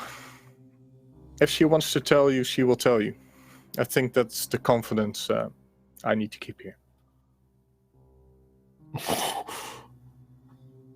You see Vasily, like, he's usually a very bright personality, you know, somebody who's very cordial and whatnot. As soon as he refuses, there will be a shadow that kind of grips at his shoulders. Would you like some tea while I try to wake her up? Pardon me, sir. I may have misheard. Did you directly refuse a request for inquiry from one of the Emperor's humblest servants? Upon a matter which concerns a psyker of great importance to us both? Yes, and if I remember correctly, she ranks you, so her confidence goes above your inquiry. Oh, I see. So it was an adherence to protocol. Chain of command. Chain of command. I shall make note of that. But would you like some tea as I try to wake her up? Would that an orc would piss in my mouth. And he will take a seat and wait for Matilda. Yep. The tea stands in front of you at the table, and he'll go into an adjacent room. And Matilda, the navigator wakes you up. There's She groans. Gentleman. And it's adjacent to 10 more minutes. No, Mum, I don't want to get up. It's not that, but that's what the groan emulates. It's Sir Taltus to see you. What does Vasily want? I do not know. He did not tell me. He did want to know what you were doing, but I would leave it up to you to tell him if you want to tell him. What do I tell him? He won't understand. Is this anywhere near Vasily? Like, could he hear this? You or- can roll me a perception. It's steel bulkhead walls, but yes, you can try. Wee. You know what? I'm Are you using my gonna final spend all point. your of luck luck. today? Like, Yes, literally, I'm gonna spend before all you 4 go down points to of the luck orc today. infested planet, right? Before I go down to the orc-infested planet. Why not? Why not, indeed? Hiya. All right. 17 plus... Perception. Perception, which is a lot. 17 plus 10. 27. But with the 27, you get like if you're listening underwater to something, but you only get half words, so you get like a stand and instead of understand and similarly, it's almost impossible to make coherent sentences, but they are talking. Like, how will I explain? I'll assume, like, will I explain, or I hear something akin to that. Vasily Yeah, like will the answer. sharp tones in words you will hear, and you Yeah. with that high roll you can make something out of it.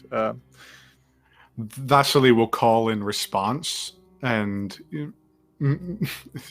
he will say, "Use small words and speak slowly." The navigator does not hear that. If Matilda wants to roll a perception above 25, she can hear it. Okay. No, just 20. No, That's all I got. no, it's the walls. You don't even notice it's against the background noise of the ship.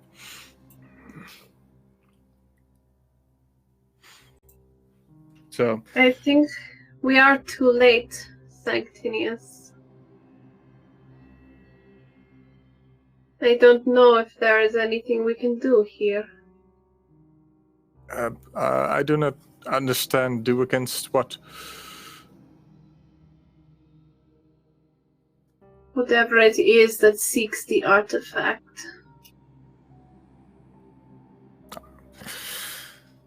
Artifacts? Yes. It is something ancient and terrible. Do Like not bring the it near me helmet. then. No. And I think she's kind of like just phasing in and out of like focus and unfocus. As you phase out, it's like the gentleman. He stressed that he wanted to see you. Alright, send him in. He'll only bother you otherwise. And they'll go and fetch Vasily. You won't say a word, they'll just open the door and motion you. All the quarters, all his quarters are really neatly arranged and clean for a ship. I imagine that my hands are rather grubby, given that I've been cleaning my heavy flamer after the incident. I'm just going to give him I'm going to give him a a hearty pat on the shoulder, just sort of semi wiping off the soot and whatnot that I had collected. No emotion in his response. Like, and I'll the just go same back to stern Matilda. face. Yeah, I don't give a shit. Whatever. And you find Matilda. You can describe how you position yourself in the. You lay in bed or like get up. Yeah, she's still just like led in the bed. Okay. Well, now, you seem to be in rather a state. How went your sightseeing? Or at least that's how he described it. Did something happen, Vasily? Did you see something? On the scans? Was there something on the planet? Nothing amiss from what I could tell, but it worried Kifkin something terribly. Then again, I believe that worry is somehow embedded in his genetic code. They are here, Kifkin.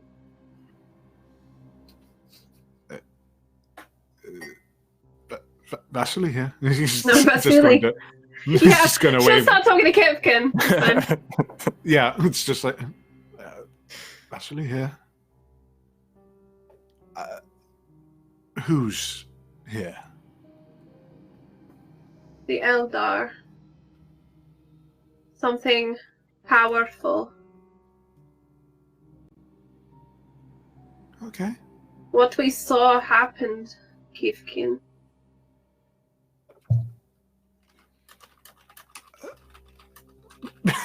This is probably the first time that Vasily is actually kind of not creeped out, but like doesn't really understand because psychers just kind of escape his mental capacity.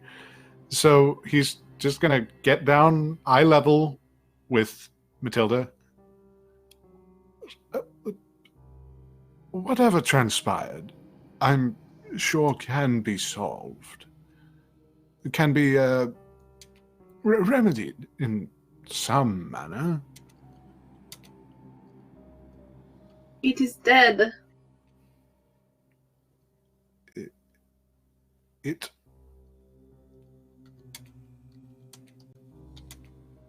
right. And what would it be? Something very powerful. Psyker. Farseer.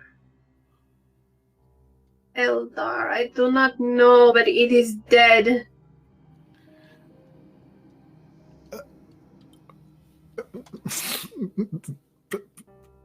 We Come are back. too late.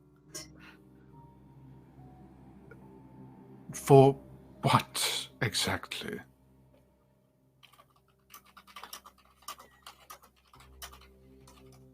To stop it.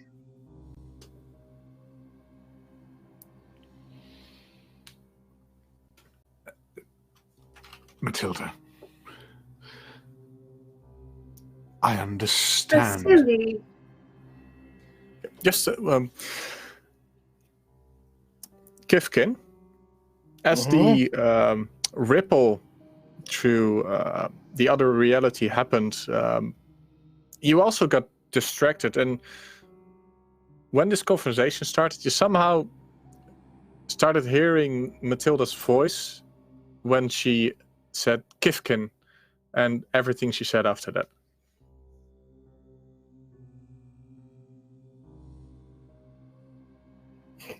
Just pauses in his run, just like skids in the hallway, lets out just like garbled noise, and then like triple times it to Albocasis' lab.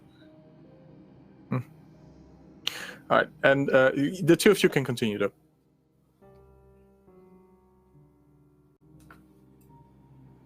We were in a white room, and there was fighting, and then a ship, and then a ruin with 5 Eldar, and a vault, and an explosion, and it is dead. And it died with enough power to ripple through space.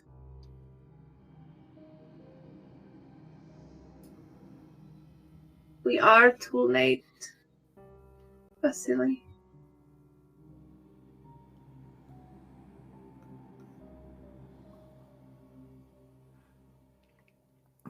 Perhaps in this one instance, yes.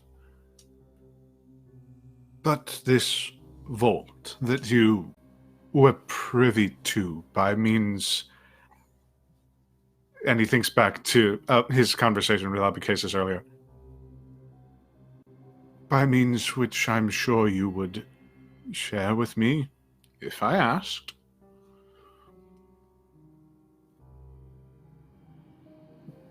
I can see into the void. And the void shows me things. The Emperor has granted this gift. Yes, he has. And he has granted it to you so that you might find ways to, even in adversity, overcome. Now, there may be some such tragedy that befell our current state. But this is the time to plan for the future. Would you not agree? Now, where is this vault of yours that you so graciously visited? He's on the planets below.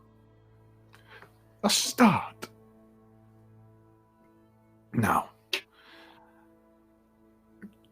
collect yourself, collect your mind, however you may need, and tell me, what is it that died? You say it is some sort of farseer, some Eldar. These are words that I only know in the context of combat and Children's destruction. stories. They told me the Farseer can see everything. You should beware of the Farseer looking at you.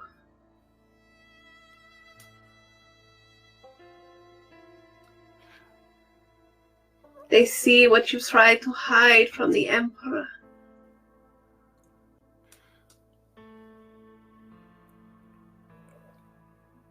At that point, he's in you, Vasily. And as Matilda's mind is wondering and thinking about Farseers and things, can I do some sort of knowledge check to see if she can, like, harness into the energy of that thing that died, that absent thing? See if she can maybe use her knowledge of the warp, even, to try and identify something about it? I will allow you a psycho check, and take your other hero point to sense the the essence of what floated past in the shockwave. 26. Okay. As you Now I can do it. now you can do it. Yes. As you like re-experience this explosion, which of energy, which you experience in almost a vacuum. It's still fresh, but this time it's not as overwhelming, and it's almost as if a wave of all the memories of this great being passed by you in a shockwave, with the image of the elder you saw in your vision earlier, the middle of the five. That's the one that died. So something left this planet and killed that Eldar. Well, he didn't leave; feeling? he died there. But his soul, as powerful psychers have a bigger presence than just their physical body. It released in a shockwave into the psychic realm, and the memories passed you by. And the one thing you also get from this is that you get almost the same memory as you had before with the figure with a giant mechanized claw, and the angle of this image that passes by you, the back you saw is the back of that same orc with the enormous claw. And later on, you can try to dig further into the slivers of memory, or use it as well as a sort of ingredient for searching. But that's what you get from now. And Kifkin, you almost get like the surface thoughts of Matilda as she accesses this, which is probably like Farseer, same orc. If I'm gonna read into Charlie's head for a moment, and basically the notes she'll write down is what you'll get.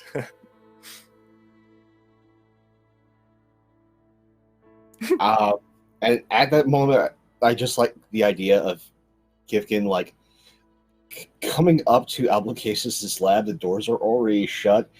Him hitting the open panel, but his momentum carries him forward, and he just kind of like bounces off the door. And then the door opens, and he's just waltzes in, like nose kind of disjointed, like resetting, and just wide-eyed, going, "Albucasis, Yeah.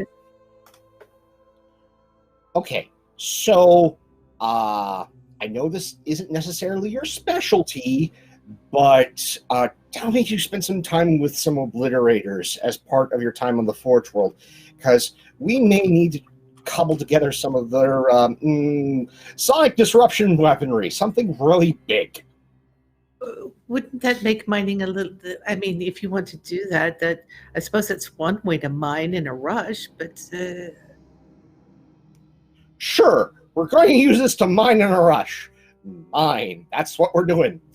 I mean, I'm still waiting for a response from the planet as far as the ore samples. I'm certain they'll get to you in time. I don't know how long we're going to be near Seif, because I think we're going to have to. Well, I have sent a message. Good on you. But I have a feeling we're going to have to tail some orc vessels and see where they end up going. And then probably confront them and blow them up thoroughly. So, Are you talking about the 3 that are sitting on the other side of the planet? yes. Why not just blow them up now? No. Because if I do that, that means that the Eldar vessel that I'm pretty sure is his system will make contact with our ship.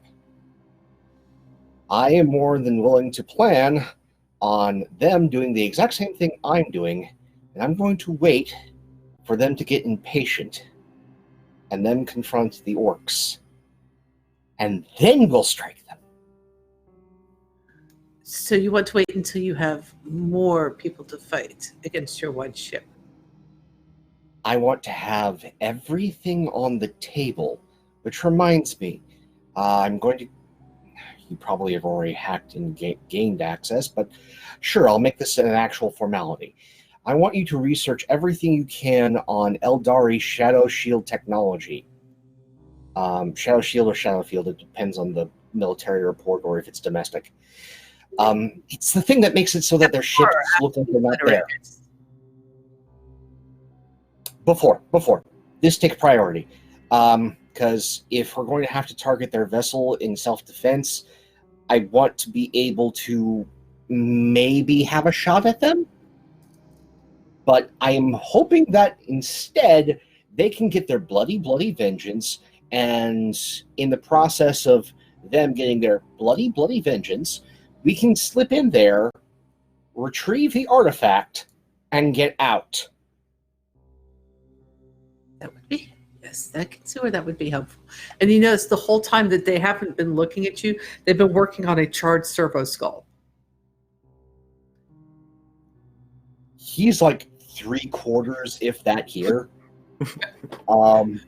So it's just like, they're game to work. Fantastic.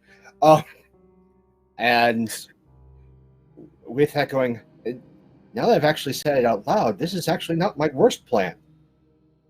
Okay.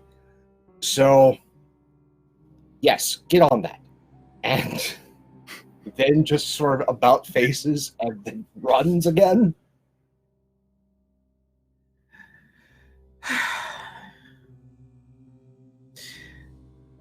And he looks at the robotic, now pretty much just mindless servo skull, who's just finished cleaning up the molten metal off the floor. Yes. You recorded all of that, correct? Good. Excellent. We'll get to that in a minute. I need to finish up with your friend here. And he goes right back to finishing up on Bob. Oh, poor servo skills. Poor servo skills. Okay, so what's your plan of action now that we have some rapport going on. So we have the communications out for a Deathwing squad. Are you gonna wait for that? Wait here? No. I have a ship, and I have people that can, report to me. So, what I want to do is interpreting everything that Matilda said, get back to the bridge and go, I want a controlled burn to get another angle on those 3 escort vessels. I want to keep them within sensor range, but I want to stay at the edge of it, making certain to just hang back and keep tailing them. Also, I want them to do regular, just soft sensor pings to see if anything else gets picked up aside from those 3 ships. If we do it at regular intervals, it shouldn't cause the orcs too much trouble. They may just think of it as a malfunction of their own sensors, especially if it's happening at regular intervals. And just tail them. As well as sending down a few communiques as we're in transit to the surface of the planet, letting them know that whatever they have for a planetary defense force needs to mobilize yesterday. Okay. First we'll cut to the janitor, who I believe wanted to use the you wanted to communicate with the planet, if I'm correct? I think you're muted. Yes. Yep. Yeah, Yep. I can hear you now. Yep. Sorry about that. So what did you want to do as you took over the sensors as Kifkin is on his way back to the bridge? The message to safe landing about the ore samples to whoever the mining headquarters there, with the request of ore samples from all copper deposits discovered or known, and with the readout of the exact matrix of the ores. Okay, so with your knowledge, you can time the transmission as you are passing by the landing, and you do not get a response. 0. How disappointing. And that's when Kifkin also gets to the. Did you send for communication? Yeah, sent communication down that their planetary defense force needs to mobilize, and also if they need if they would like to request reinforcement, that we can send that message forward. Okay, you do not get a response on any channel. Unless you want to go high-powered, in which case you would compromise your silent running. No, not at all. We want the orcs to not know we're here. So, the janitor, you're pretty sure your message should have reached surface with your in-tuneness with the ship. With all the distractions going on, Kifkin might notice that a bit later. Okay. If once they can get the rather charred and crispy service call back to at least basic function, then they'll go ahead and start. Yeah, then they'll go ahead and start on the Shadow Shield tech request. Okay. Just because. Always interesting. And then probably I'm thinking within about 30 minutes to an hour is when they'll notice that they should have gotten a response yet, and that's when they'll ping Kifkin. Okay.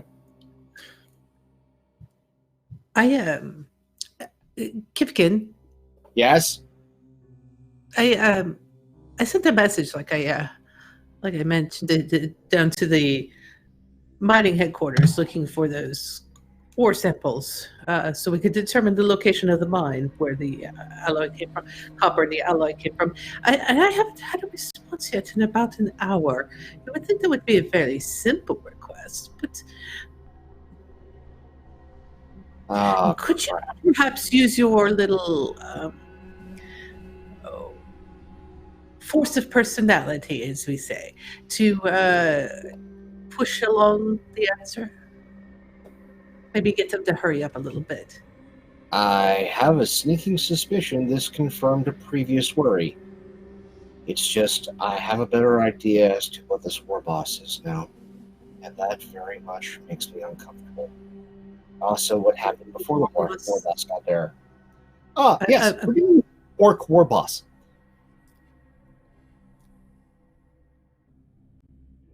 I'm sorry, repeat that again, please.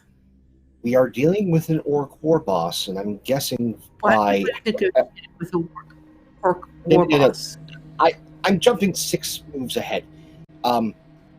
So, there was an artifact on planet. Yes, we know that. Well, it's on this one. Well, it was. There are Eldar that came here to retrieve said artifact. They may or may not have killed the entire civilian population. Or that was the Orcs, which I'm guessing the war boss is coming from some sort of Orc commando gene stock. In which case, it would explain the increased levels of cunning and the ability to be quiet. So, if that's the case, and it's not the Eldar that killed them all, the civilian population is still dead. And what if the Eldar arrived, killed the orcs and the people, and then left? No. Given what I heard and what she felt, I'm fairly certain the war... You're not making any sense, Kifkin. I am making plenty of sense, but you have to have context, which is not one of my strong suits. Indeed, you're rambling. Now, take a deep breath. Focus. And tell me what the fuck is going on. Eldar Farseer is dead. Orc probably killed them, and not just killed them, but knew well enough to shoot the soul stone that was on the Farseer. So something has raised this orc up, or it's coming from Commando Gene Stock. Either way, we're in big fucking trouble, and if you ever mouth off to me again, I will vent you. Now, I have to Thank go you and for communication. It is much easier to continue working together as long as we are communicating, and communicating is just such... I'm not listening now!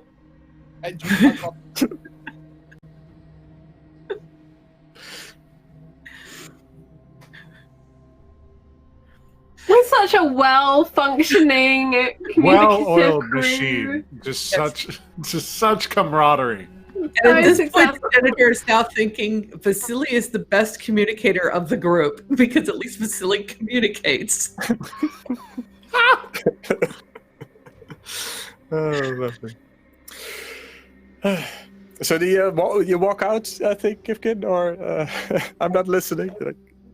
All over comms, so it was like through micro. Yeah. And he just like is off and is now just like hurriedly rushing because he knows that she's not in her quarters. So he's just going hurriedly rushing down the hallway and then turns his combi back on. And what you hear is, do you still want those obliterators? Later. Switching channels. Vasily, come in. I just imagine that Vasily has been playing like semi-grief counselor to Matilda. Yeah, well. as she's been processing all this, he's been like, yeah, no, that's Emperor protects. Don't worry. Immediately, just like as soon as that screeches into his ear. Yes, Lord Inquisitor. Where are you? Because I'm pretty sure you're where Matilda is. Navigator's quarters, in the restful chamber. Wait, what was that supposed to mean? But never mind. Okay, I'm on my way. I'm going to need you to give every member of the crew combat drills from here on out.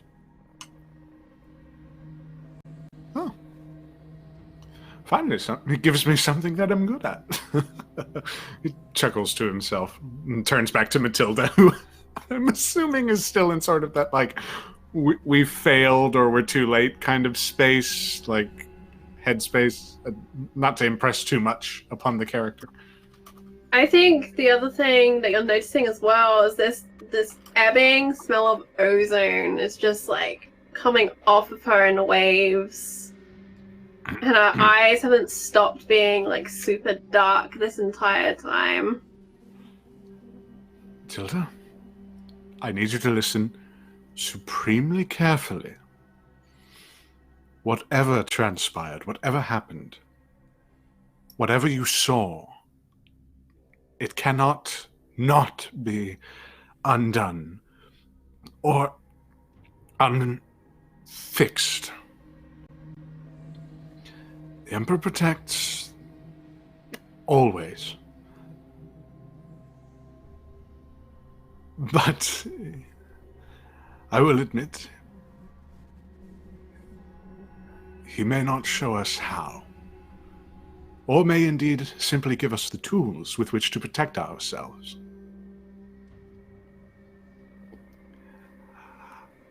I posit this. Wherever your mind wanders, keep in mind that he wanders with you. And that in that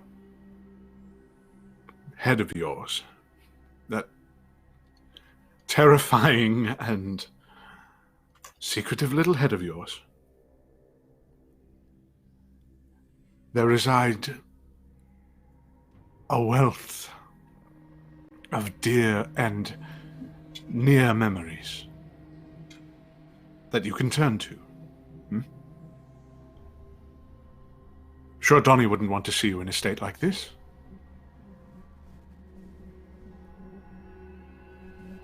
The Emperor does not always have time for us, Vasily. Oh.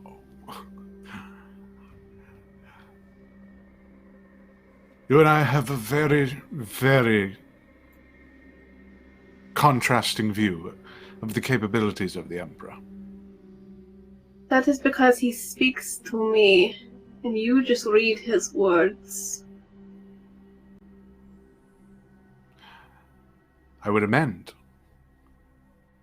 He speaks to you, but I listen.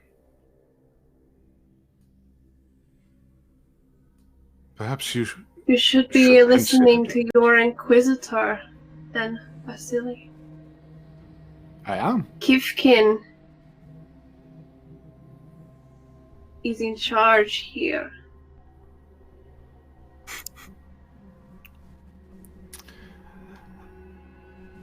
Yes, he is. At that, he bursts through, having completely just bypassed Sigtanius. Like I see, like Sigtanius, hello, hi, hi, Yeah. and just walks straight, like just quick scans the room, and then goes, nope, not here. Slams door, like punches it. Ha! Found you. My Lord Inquisitor, I apologize for not beginning combat training for henceforth. That's understandable, as opposed to just the complete level of nonsensical shit we're in. Oh. Okay, so just running the numbers in my now completely addled brain, the population below on Seath is more than likely either completely dead, pacified, or both. We are dealing with an orc war boss that has either been enhanced in some way or is of a particular clan and stock of orcoid, which are very good at being sneaky and cunning. Either way, the Vasily, population is screwed.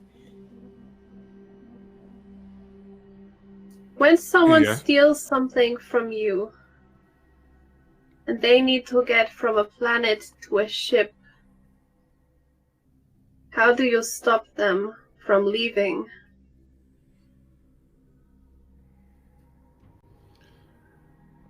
someone stole something from me, trying to get to a ship.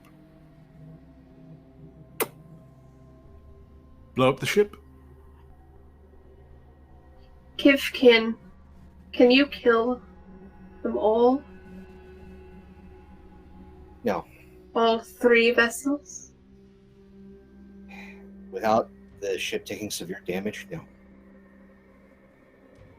And I can pretty much confirm whatever it is that you felt. The Farseer's dead. That means the war boss knows well enough to shoot for the Soulstone. Which only a few people know how to do. When we were on Lanum 3 or 5 or whatever number it was, you blew up the car and it killed so many. There are 3 ships. Blow up the middle one. If we can get them into close formation, that might work, but there's another snag. Fairly certain that there is at least one Eldari ship in system. One that is using a shadow field. They're going to want the artifact, and if the Farseer is dead, they're going to want revenge. My plan is to let them get it. Well, at least the revenge part. The artifact... Okay, Vasily, here's my insane scheme. We tail the orc vessels, we keep pinging, we wait for the Eldar to show up and try and take on the war boss. After they end up engaging each other, we slip into the space-bound war zone and grab the artifact and get out.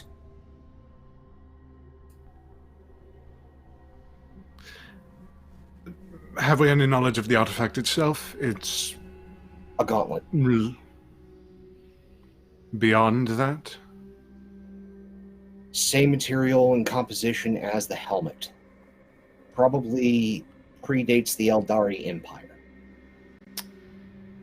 Which I'm assuming predates the Imperium of Man. Yep. Given your grave tone and intonation. Fantastic.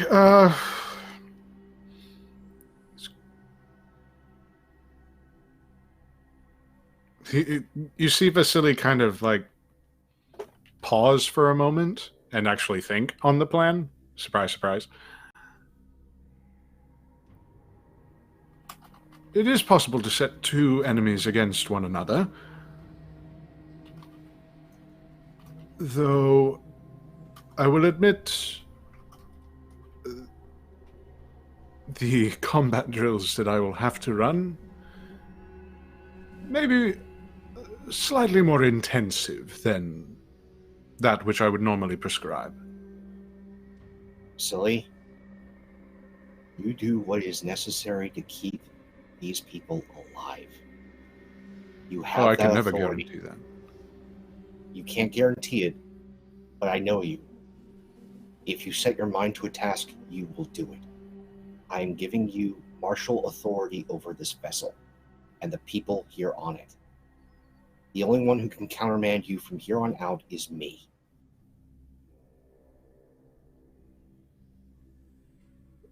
Vasily will stand and just sort of nod, then turn to Matilda.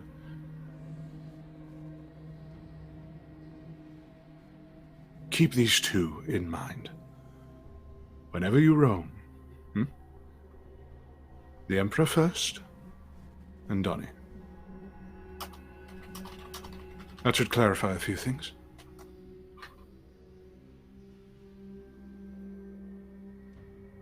Rest easy, Matilda. And, Lord Inquisitor, I might suggest a strong drink. He'll just salute and then make his way out. And we do kind of have to start wrapping up the episode. Even though I'd like to play for another hour, we have beginners play after this, if I'm correct, Ravnica. So we will end this session on news from the astropath to Kifkin, and if he shares it with the rest, then that's fine. On the Death Watch squad, and you get it will take. I'm assuming you're not going down there until you actually have backup, right? Yeah. Yes, just okay. It will take quite some time for the message to get back, half a day as expected, and the message says. Request received and permission granted. The requested assets will be on their way as soon as possible. ETA as the warp flies +2 days. So, with that, we will end this episode of Inquisitor. And I do have a question for the four of you. You get to vote. It could be 50-50 in worst case. So the Deathwatch squad will arrive. And if you want, you can actually play the Deathwatch squad as you send it on a mission. In which case, you'll have to come up with a Space Marine character that is ingrained in the Deathwatch, is attached to this Deathwatch squad. If you want to. It will take either half or a full episode. I see smiling faces, so I can assume a yes. I think so, right? Yeah. I'm all for We want to it. go kick some orc and Eldar butt. I've missed hitting Right. things. Mm-hmm. So, depending on if you send the squad out right away as it arrives, we will be playing that next episode. We'll discuss that off stream for a moment, and otherwise it will be later in the episode next week. So, let's go around our cast and crew, see what you thought of today, and where can we find you online. Let's do our usual round. I think we always start with Kat. So. Hi, I'm Kat. I'm at Cleric of Cord. Pretty much you can find me here a couple of days a week playing TTRPGs and D&D. Next time will be Thursday for Deck of Many Worlds, the viewer game, which go check out the Discord. Come play with us. It's a lot of fun. I've only died once.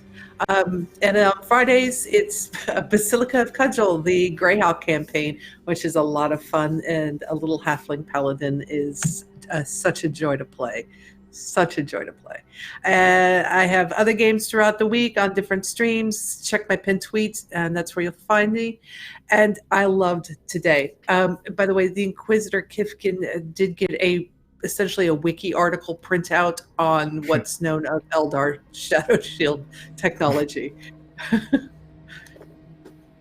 But yeah, this is great. I love the developing relationships, as it were, with the rest of the group and the janitor. It's a lot of fun. It's a lot of fun. It is. All right. Did you tell us where we can find you? I think you did, right? At Clerk of Cord, yeah. Yeah. At Clerk of Cord. And let's go on then to Pope World Build. Hey, today was fantastic. I'm Pope World Build on the Twitter, World Build on the Twitch. I am lurking in all of your streams. And if you want to see more of my kind of insanity, you can find me over on Tales from the Grim, 9 p.m. this evening for some Bad Moon Rising. See what I have in store to surprise that cast as I am guesting on the show. And yeah, no, today was amazing. Just seeing where this little voice is going, I loved every single scene, like all of them. Just that entire interchange between Vasily and Matilda was just, as well as that poor flavor. Anyway, for those of you who are viewing us on YouTube, thank you so much. When you can join us live, please do. And for all of you in chat, I absolutely adore each and every one of you. Take care, and I hope to see you soon. All right. Jason. At Just Jason Please on Twitter, and Vasily Taltos here, and holy shit, that was great. So glad to be a part of this group, and so glad to finally get to see what we're going to be up against the coming weeks. But yeah, outside of here, you can find me on Tuesdays over on either the We Are Nerdsmith channel, running Final Rites, Southern Gothic kind of flavored, all tiefling, all female cast, and all just chaotically wonderful personage campaign that I've been running for them for a little while now. Gonna have a lovely session, hopefully going on tomorrow. Or you can find me over on Susanna Grace's channel, running Grains of Truth, a Witcher an R. Talsorian Witcher TTRPG. There's the line that I thought of. Campaign that I just adore and so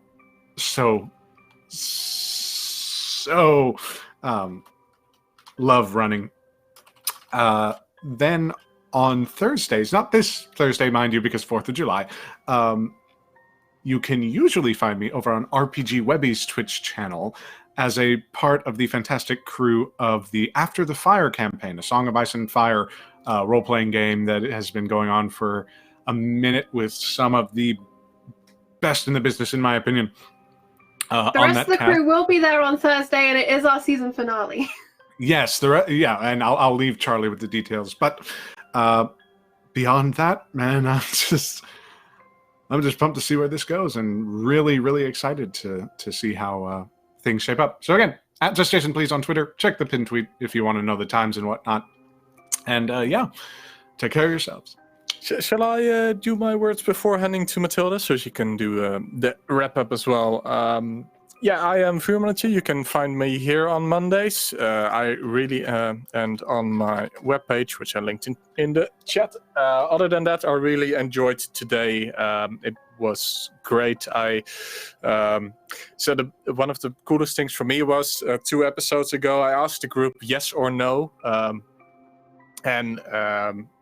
The main thing was whether or not there would be orcs here already or not. They said yes, so there were orcs already. And you're seeing the first signs of it, and you are already going insane, and I love it. So, I'm looking forward to next week where you get to play a Deathwatch squad. And how about you, Charlie? I am also super excited for next week. I am loving that we are seeing some hype in chat for Ravnica, which is coming up straight after this. You can find me at Frost and Fire on the Twitters. You can find me here at 8 p.m. tonight for the second part of our spy game 2-shot. Follow Black Cats Gaming is releasing a 5e supplement that does sponsor this channel right now and is going live to Kickstarter tomorrow, 2nd of July. So go and check out at Follow Black Cats. I am also here on Wednesday for Cult in the 2 p.m. Eastern slot. Very exciting, super fun game, very dark, run by the wonderful Will, with an incredible cast that you might recognize from the Call of Cthulhu games. And as Jason mentioned, we have on Thursday Song of Ice and Fire over on RPG Webby's channel, and it is our season finale. It's going to be big. We're starting at 3 p.m. Eastern. It's maximum Game of Thrones, maximum drama, and I'm super excited. So without further ado, try not to roll too many nat ones, because we want to be there laughing when you do and crying when you lose your mind. We'll see you soon. Bye-bye.